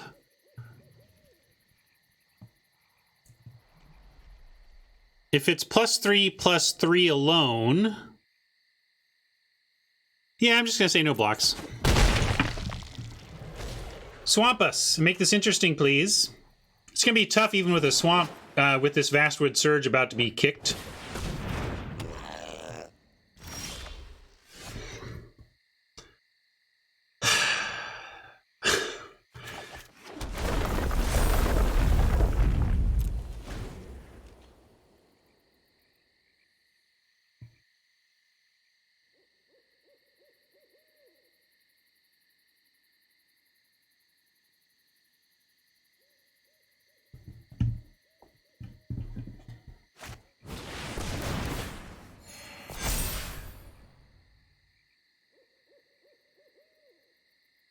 The kicker cost has G in it. Kicked Might is 5 mana, not 4, and it has double G.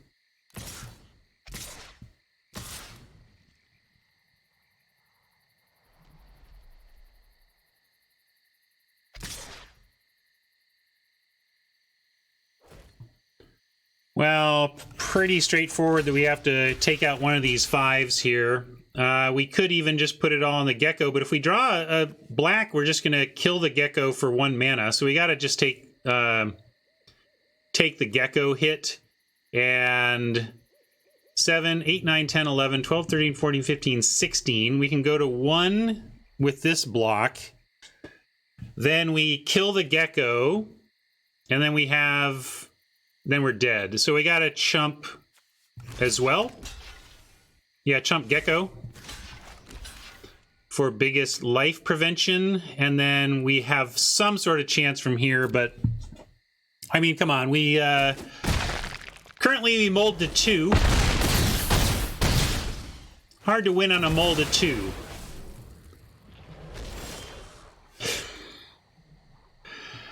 This is for you, deck.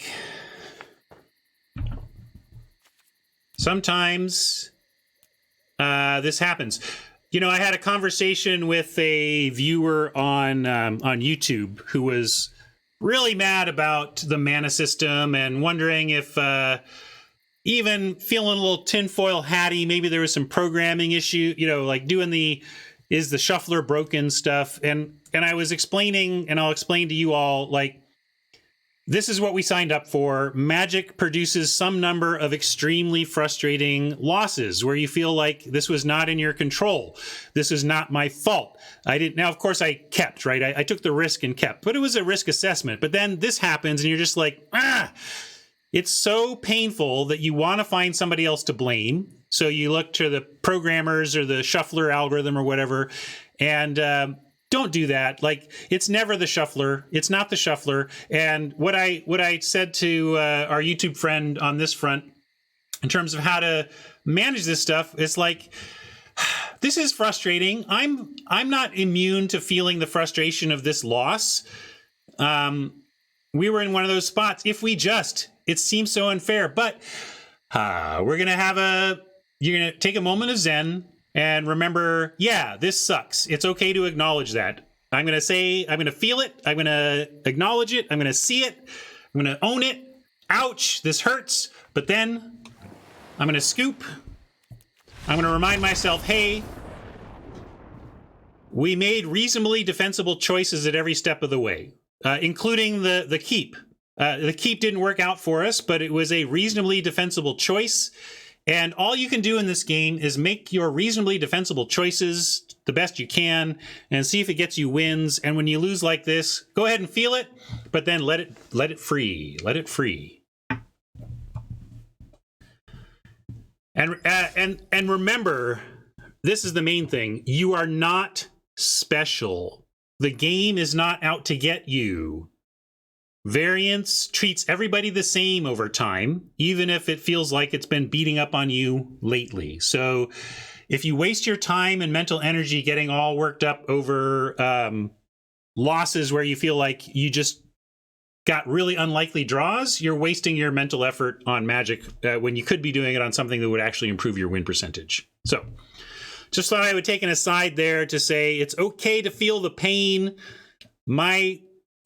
I've been successfully managing my emotions around magic by allowing myself to feel that pain, but then acknowledging that it happens, acknowledging it's what we signed up for, and then letting it out the door.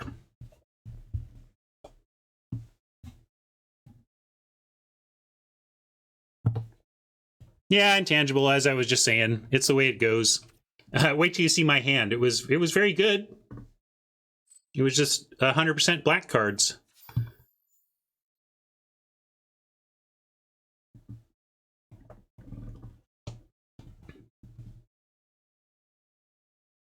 Yeah, it wasn't even the bad beats. Chimero says also, take an example, I took a break earlier in the week because of the bad beats were getting to me. Life was getting to me, and I recognized that I needed to take a break because I wasn't going to be playing my best Magic. Certainly going, like, if you're mad, if you find yourself angry and clicking the play button, you're probably doing it wrong. Like, don't click the play button if you're still angry. Go take a walk. Then come back and play. Strix Familiar up next.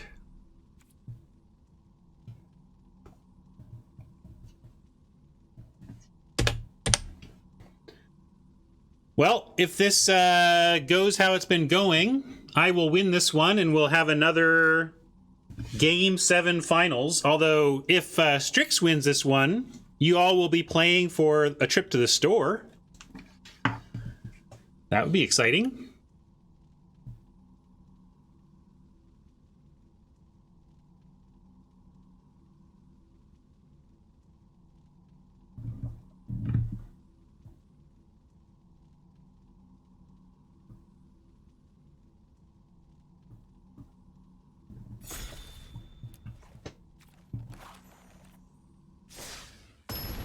I'm not buying the puppet for 5 wins. Are you kidding? You think you're getting the Jace puppet off 5 wins?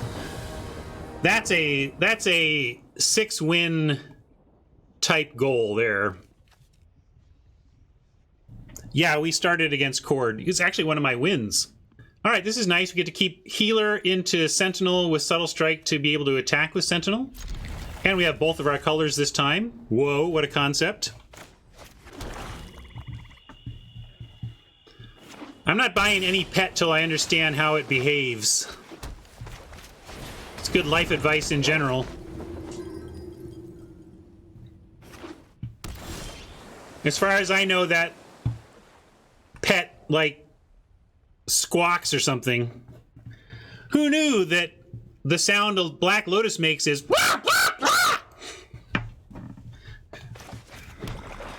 Watch, it does that. And it's just like... And that's what it does all the time. All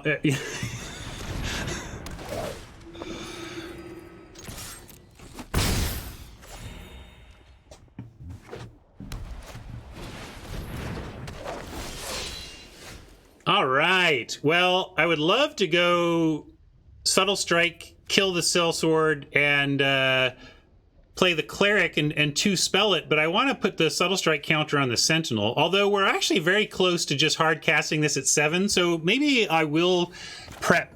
I will do a 2 spell here. Yeah, never mind.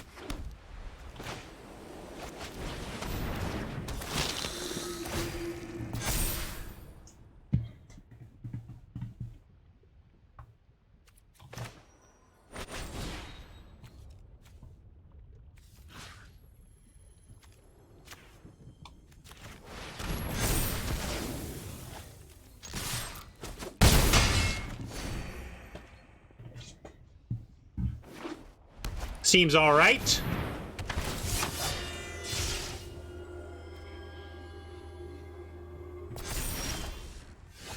All right, good.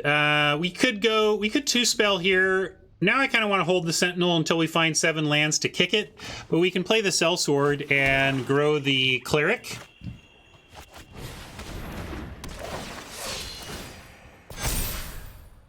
And I will offer the Healer, I think.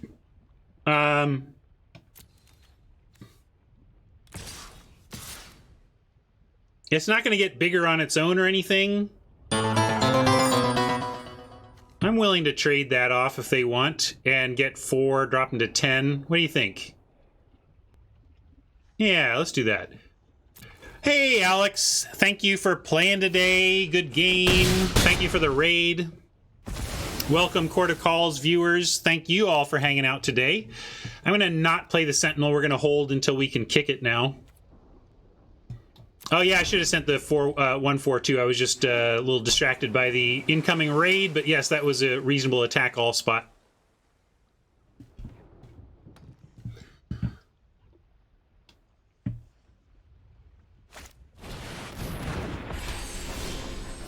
Angel of Destiny. Ouch. Well,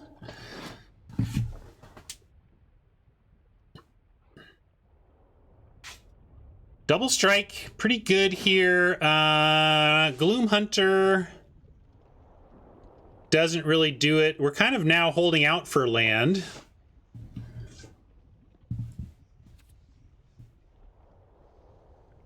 I'm going to just pass here. Don't have much we can do. I'm trying. Up against it. Not looking good now. Not looking good now.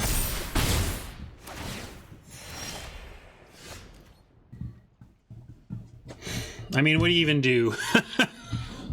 I kind of want to scoop, but I suppose I don't even, like, the game is now over.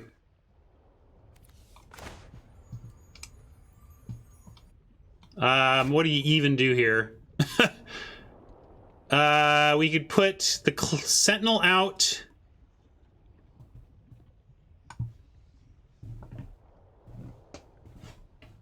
Yeah, we do have enough removal that we keep playing, but our outs are slim. And we do have some time before they run the Angel up. And then if we kill the Angel, we're in an okay spot. I mean, if we kill the Angel, we could be in an okay spot. I'm just trying to figure out what we play here. If anything, I say no. Like, it's only about whether we find removal or not. So I'm just going to hold. We either find removal and have a chance, or we don't and we did.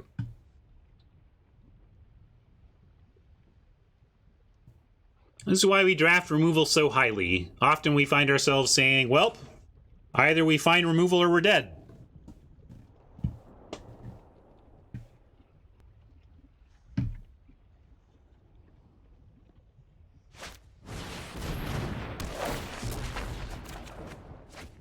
That is removal.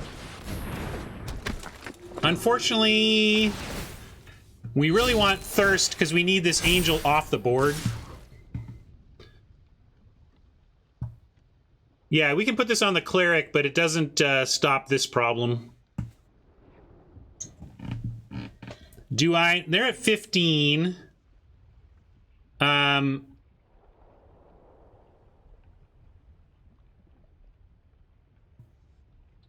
that's true. Yeah, we can just do that and then... Yeah. Actually, sorry. I wasn't thinking about it right. Yep. I was thinking the ability on would be bad for us, but it has to attack, right?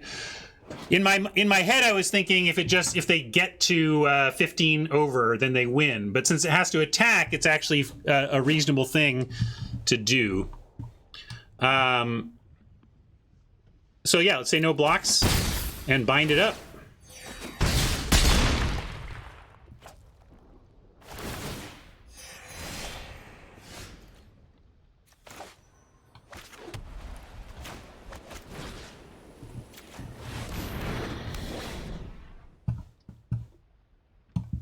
Not really, Hat. I didn't read it. I let other people read it and tell me what it does. So don't worry, we're safe. This is not yet a reading stream. Relax. We can go Protector, send Sellsword. I did predict 3 Cleric decks, but we didn't really... We saw one other one. Did we see 3?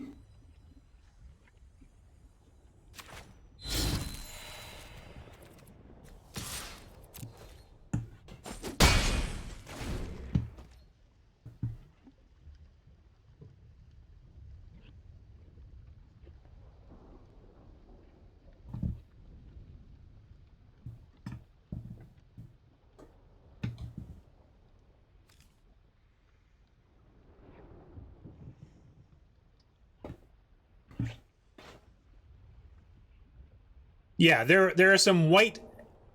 There was only, were there 2 dedicated cleric decks besides ours? Just ours, right? Just mine and Alex's.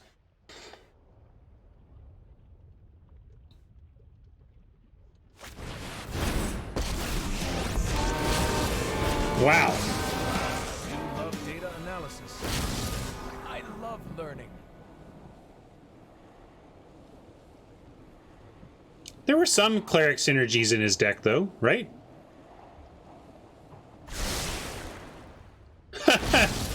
Top. Great.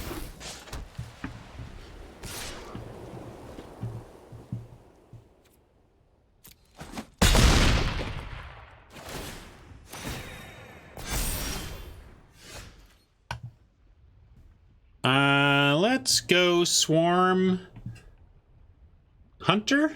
Hunter Swarm.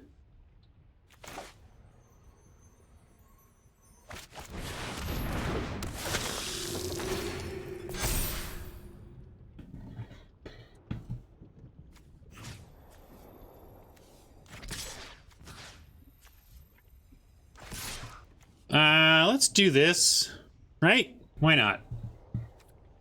Put some pressure on a Jace.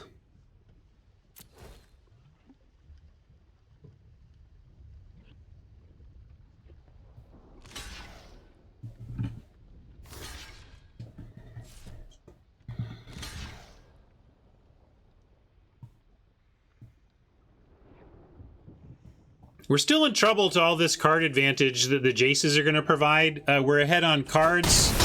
Strix has 22 in library. We have 24, so decking would affect Strix first, but I don't think it's going to come to decking if these Jaces live to provide such card advantage and card quality advantage to Strix. So let's see.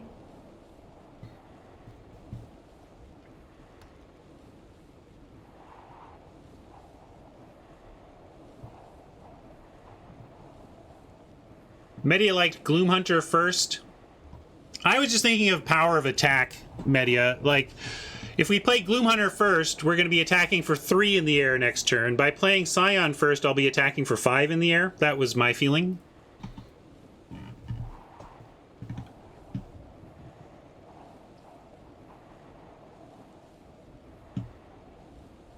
One top, one bottom.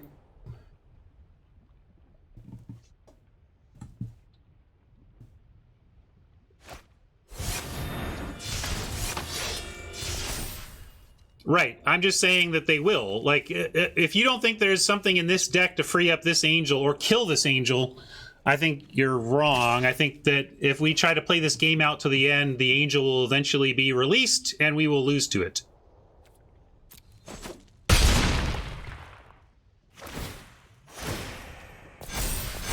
Yes, if they can get us to 0 before the... Well, actually, what does it say?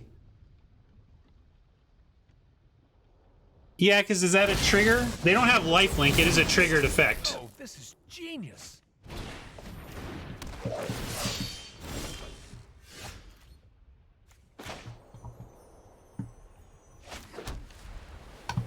Same thing. I'm going to go for biggest threat here. I'm going to play the 4 power or the 3 power and do it now so we get another trigger for the Scion.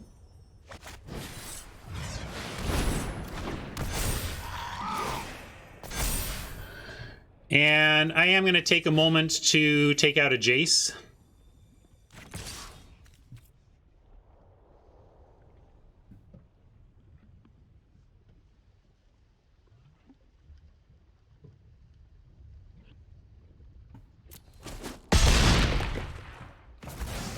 It's good to learn from your failures.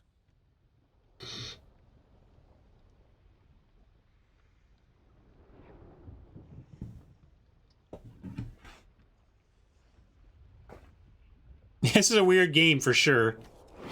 It's all because of this angel, locked down angel. At least I look like I know what I'm doing.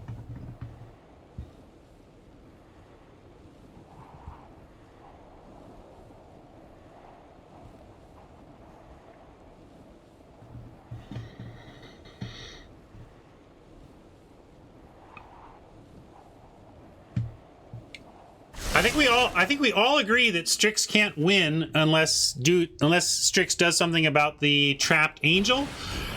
I am simply operating under the expectation that something in this deck does exactly that, and because we're talking about decking them, eventually they'll get to it, right? So my assumption is that an Into the Royal, or yeah, a Shelter or an Into the Royal would get it done.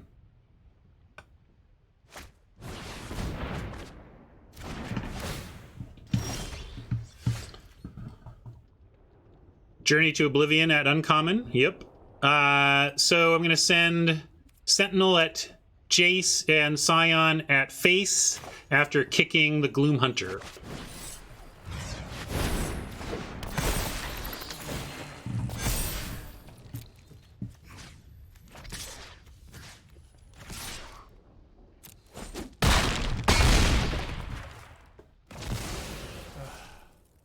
Back to square one. I didn't notice the scry result. I should have paid closer attention to that. If anybody remembers it, let me know. Gosh, we're just getting dominated twice. Are you serious? Or is that the same one back? No, it's 2 dominations? You gotta be kidding me with this.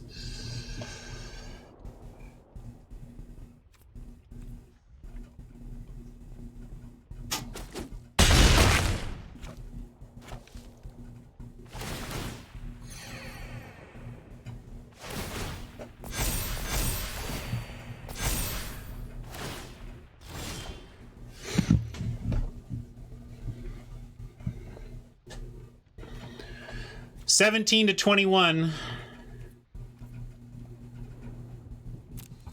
Let's attack with our lifelinker and make this a little bit harder to reach. Send the Sentinel as well.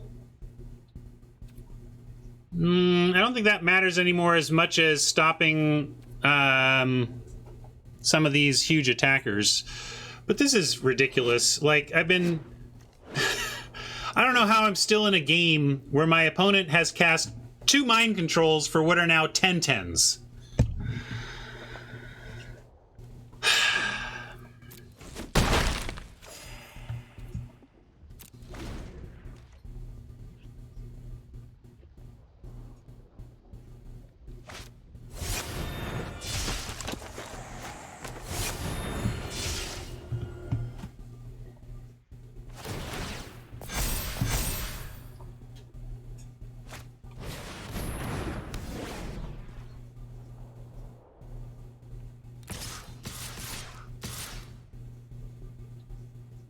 $22, $23, $24, $25, $26, $27, $28. No.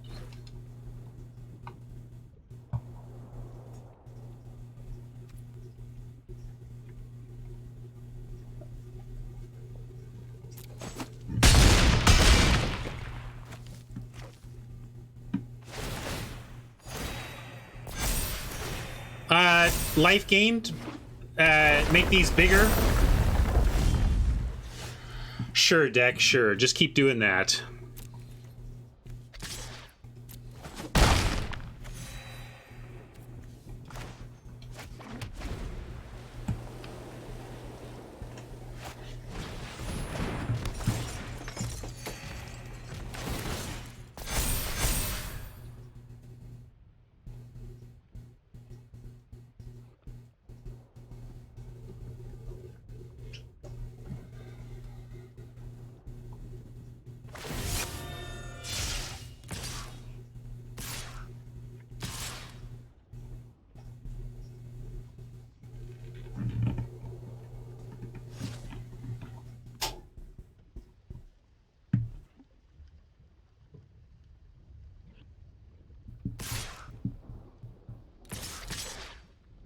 It doesn't feel like lethal, especially with us having blocks.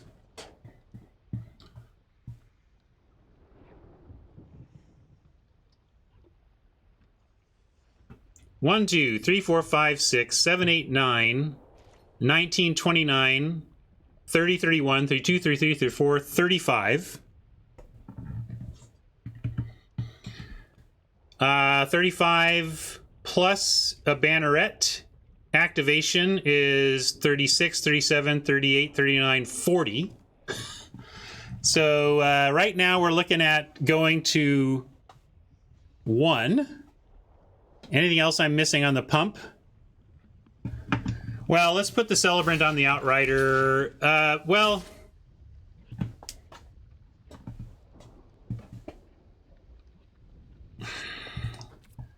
they have 7 mana, and if they have the... Yeah, they could have the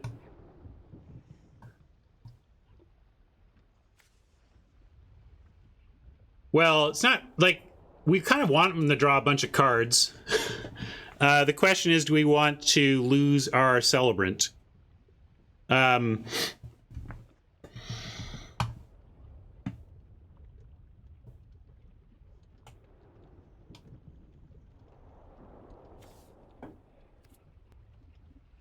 right. I think we just have to... Let's see. If we block and lose the 1/4... Is that okay? Because, I mean, we shouldn't just lose to a trick. Like, we shouldn't just lose to this attack if we can not lose to this attack. I just don't know if we need the Celebrant from here to not lose ongoing. I'm going to say no blocks. Like, also, I think we need... yeah, we're only saving 1 life to chump, and if we draw a creature, we want the Celebrant to help giving us life back. So, yeah, I'm going to say no blocks.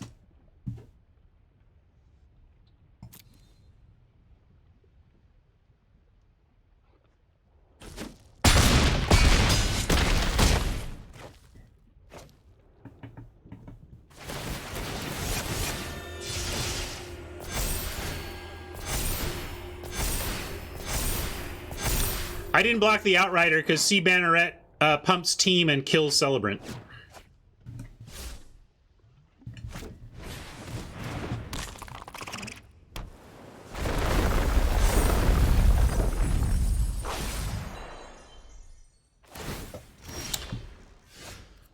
Sure.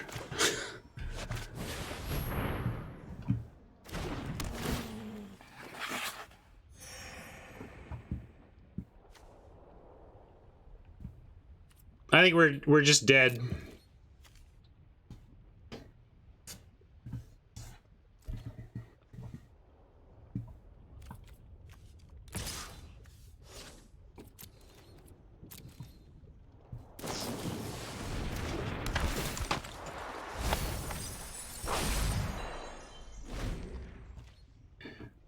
You're not wrong, Wet Bandit.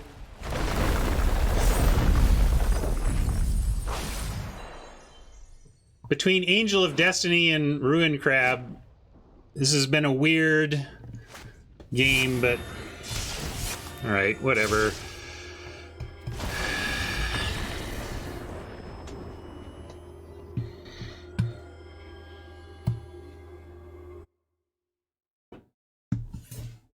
He's dead, sir. That man's dead back there. Must be dead. He was worse than dead. His brain is gone.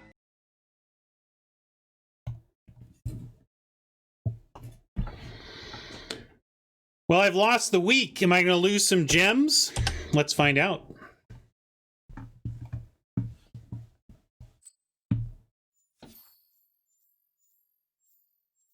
Media, are you on? Oh, you're on Jedi Dawn, right?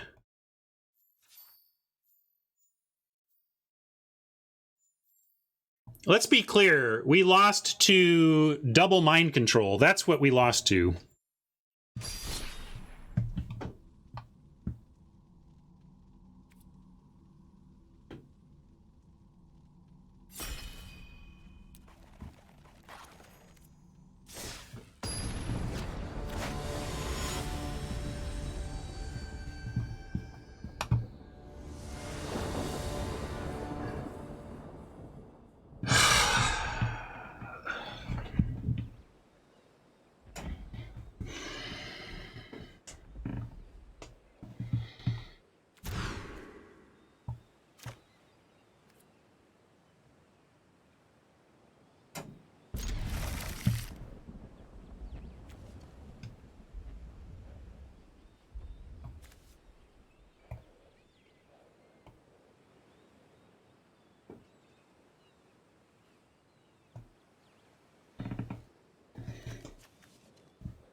Swamp. Yeah, swamp has got to be correct.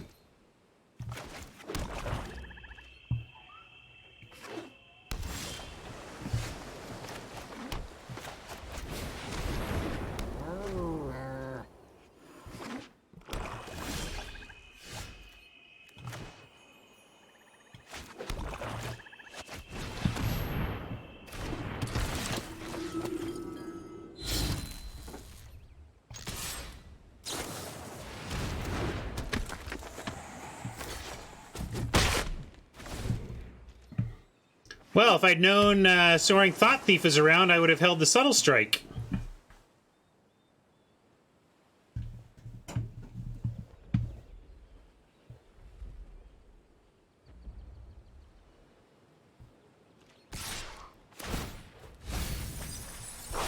Ugh, kind of needed a planes with these double bindings.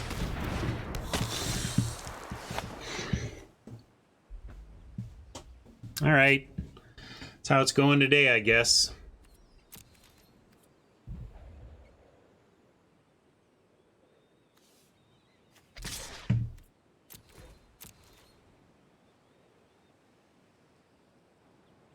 It telegraphs the strike a bit, but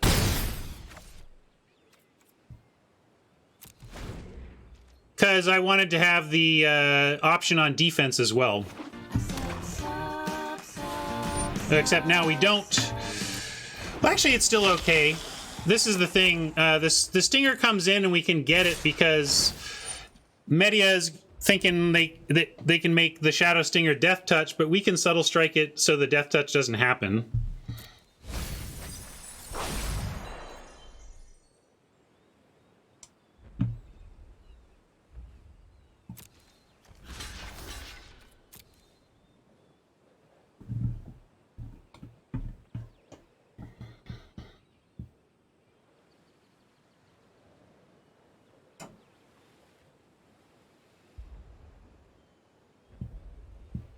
So Media knows something's up here, but still there's no reason not to do this. If Media has a response to the Subtle Strike, we could get blown out the other direction here, but we're going to try.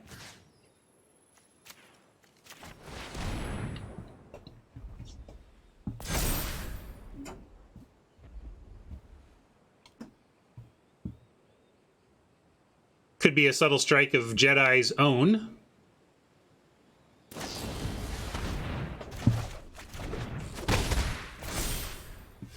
Traded card for card, and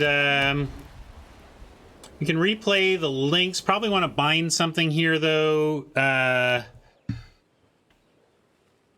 guess I'm going to bind the Stinger and try to kill the Soaring Thought Thief outright later.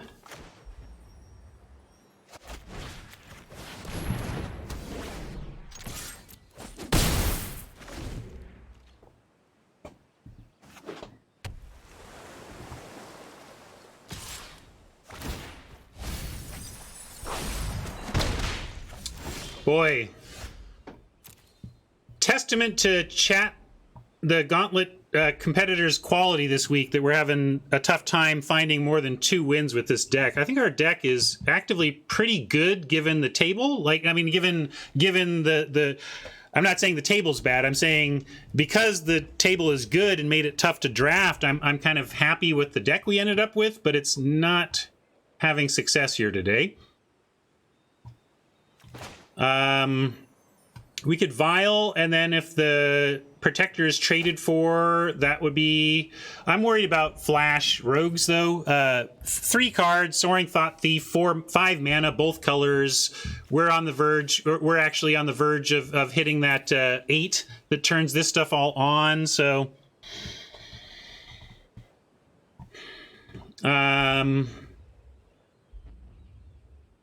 But we could throw a binding on the Skulker and still get in. I mean, we're technically ahead on the race at that point.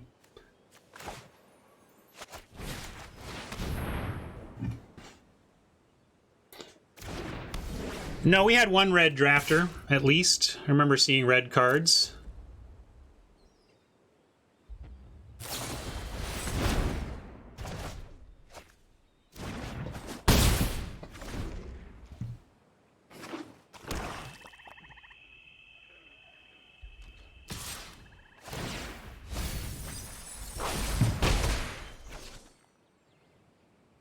Ugh. Milling is such a feel-bad. I even have the mental fortitude to understand that milling is not card disadvantage. It just still feels bad. Well, Scion or bust.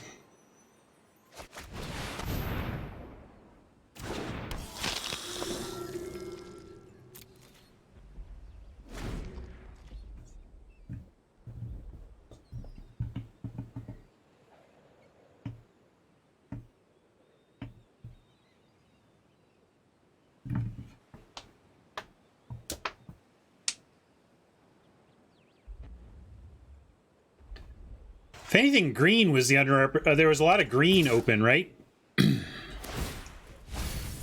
Saw a lot of green getting passed in the draft.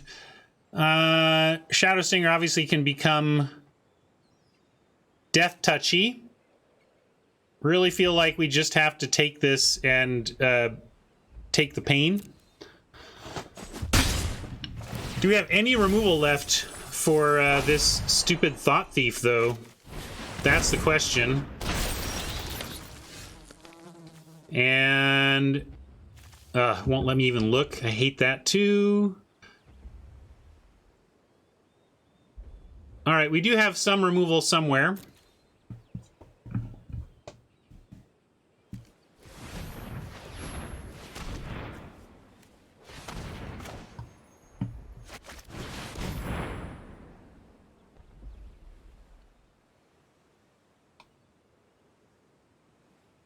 Well, big flyer and land is about our only chance.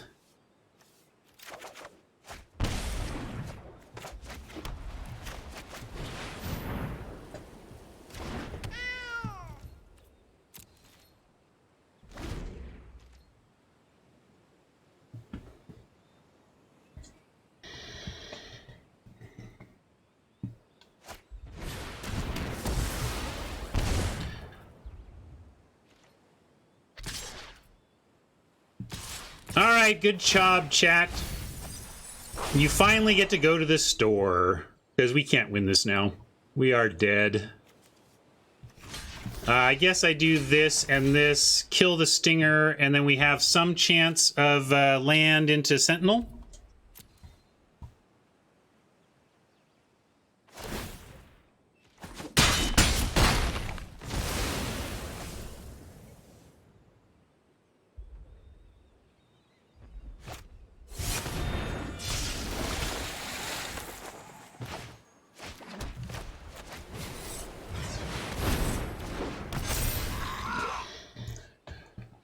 Should be it, though. Just need to pump the Stalker and we dead.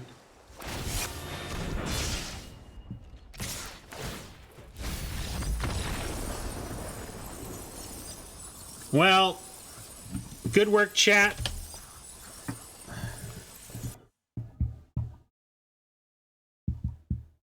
Tied your personal best. Still haven't gotten me for 6 wins, but that hurt. That hurt, not gonna lie. Especially hurt that I lost one I could have won. We lost a Math Core J, but I punted it away. So I'm off to the store based on my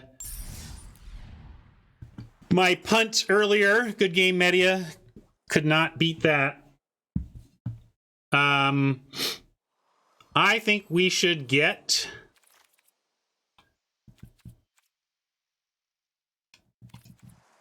Let's see, we can look at, we're not getting, you can get a land bundle. Featured.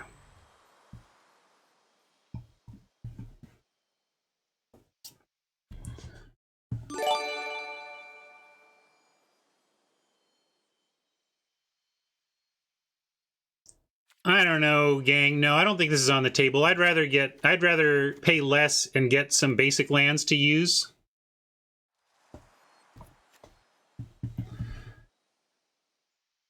D, if you all caps in your face at me on the mulligan, I'm gonna time you out every damn time, friend. Don't yell at me when I'm mulliganing, okay?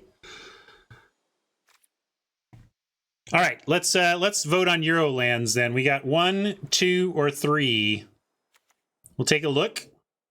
Look at it. Yeah, I'm in a good spot.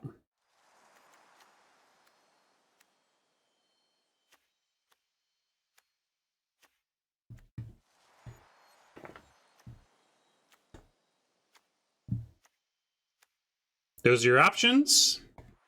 Let's vote.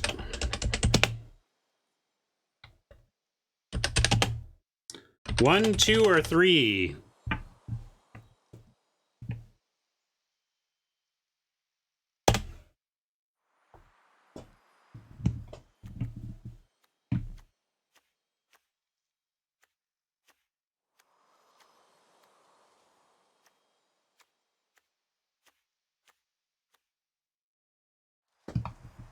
One, 2, or 3. 1, 2, or 3.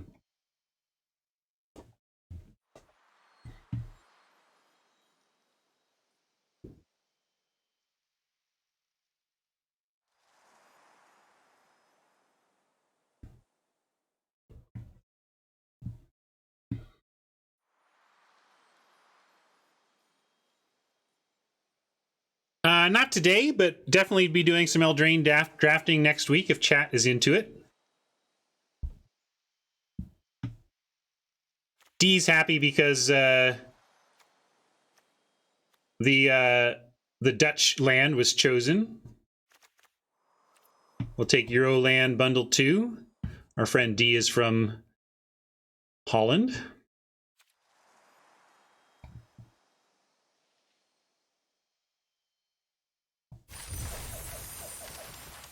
Boom. D's going to have to spend all his channel points on... whenever we draft white decks, D's going to redeem lands.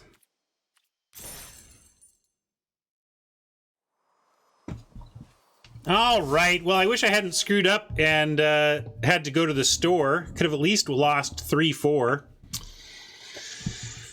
But good day for chat. I was not helped much by the shuffler, but we had a decent deck and just got wrecked by even better decks, frankly.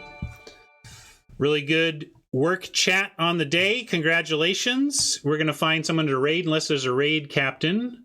Oh, I need to give... Oh, sorry, yes, I forgot spoils. I'm going to reject your meme machine and just give it to you for free here. We hardly ever see the spoils redeemed, cast, but I should have done this meme earlier. RDX Ground Zero.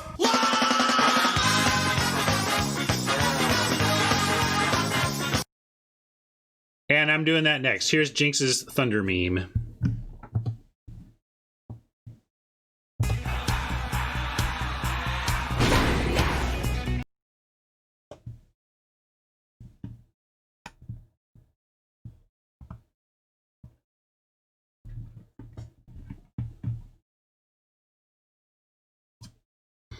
All right. I'm going to save the listen ups again. We'll do that next week. And I'm going to find a raid target and let you all go. Thunder Truck's pretty good too. Maybe that'll be AC/DC's next song. Thunder Truck!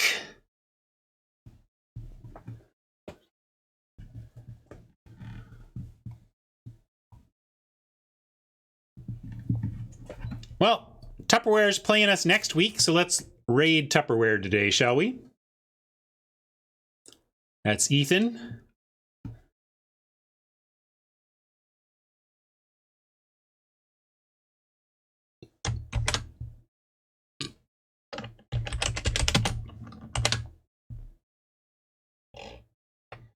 Why not? Because we like having guests trying to take my hair. All right, gang, thanks for hanging out. Good job this week, chat. You got me pretty good. Matched your personal best, but I have held on to my hair for another week. So let's, come on, you can get to 100 for Lord Tupperware. There we go. A nice 3-figure raid for Ethan. Have a fantastic weekend, everybody, and I will catch you next week, and we'll use our sweet new sleeves. All right. Take care.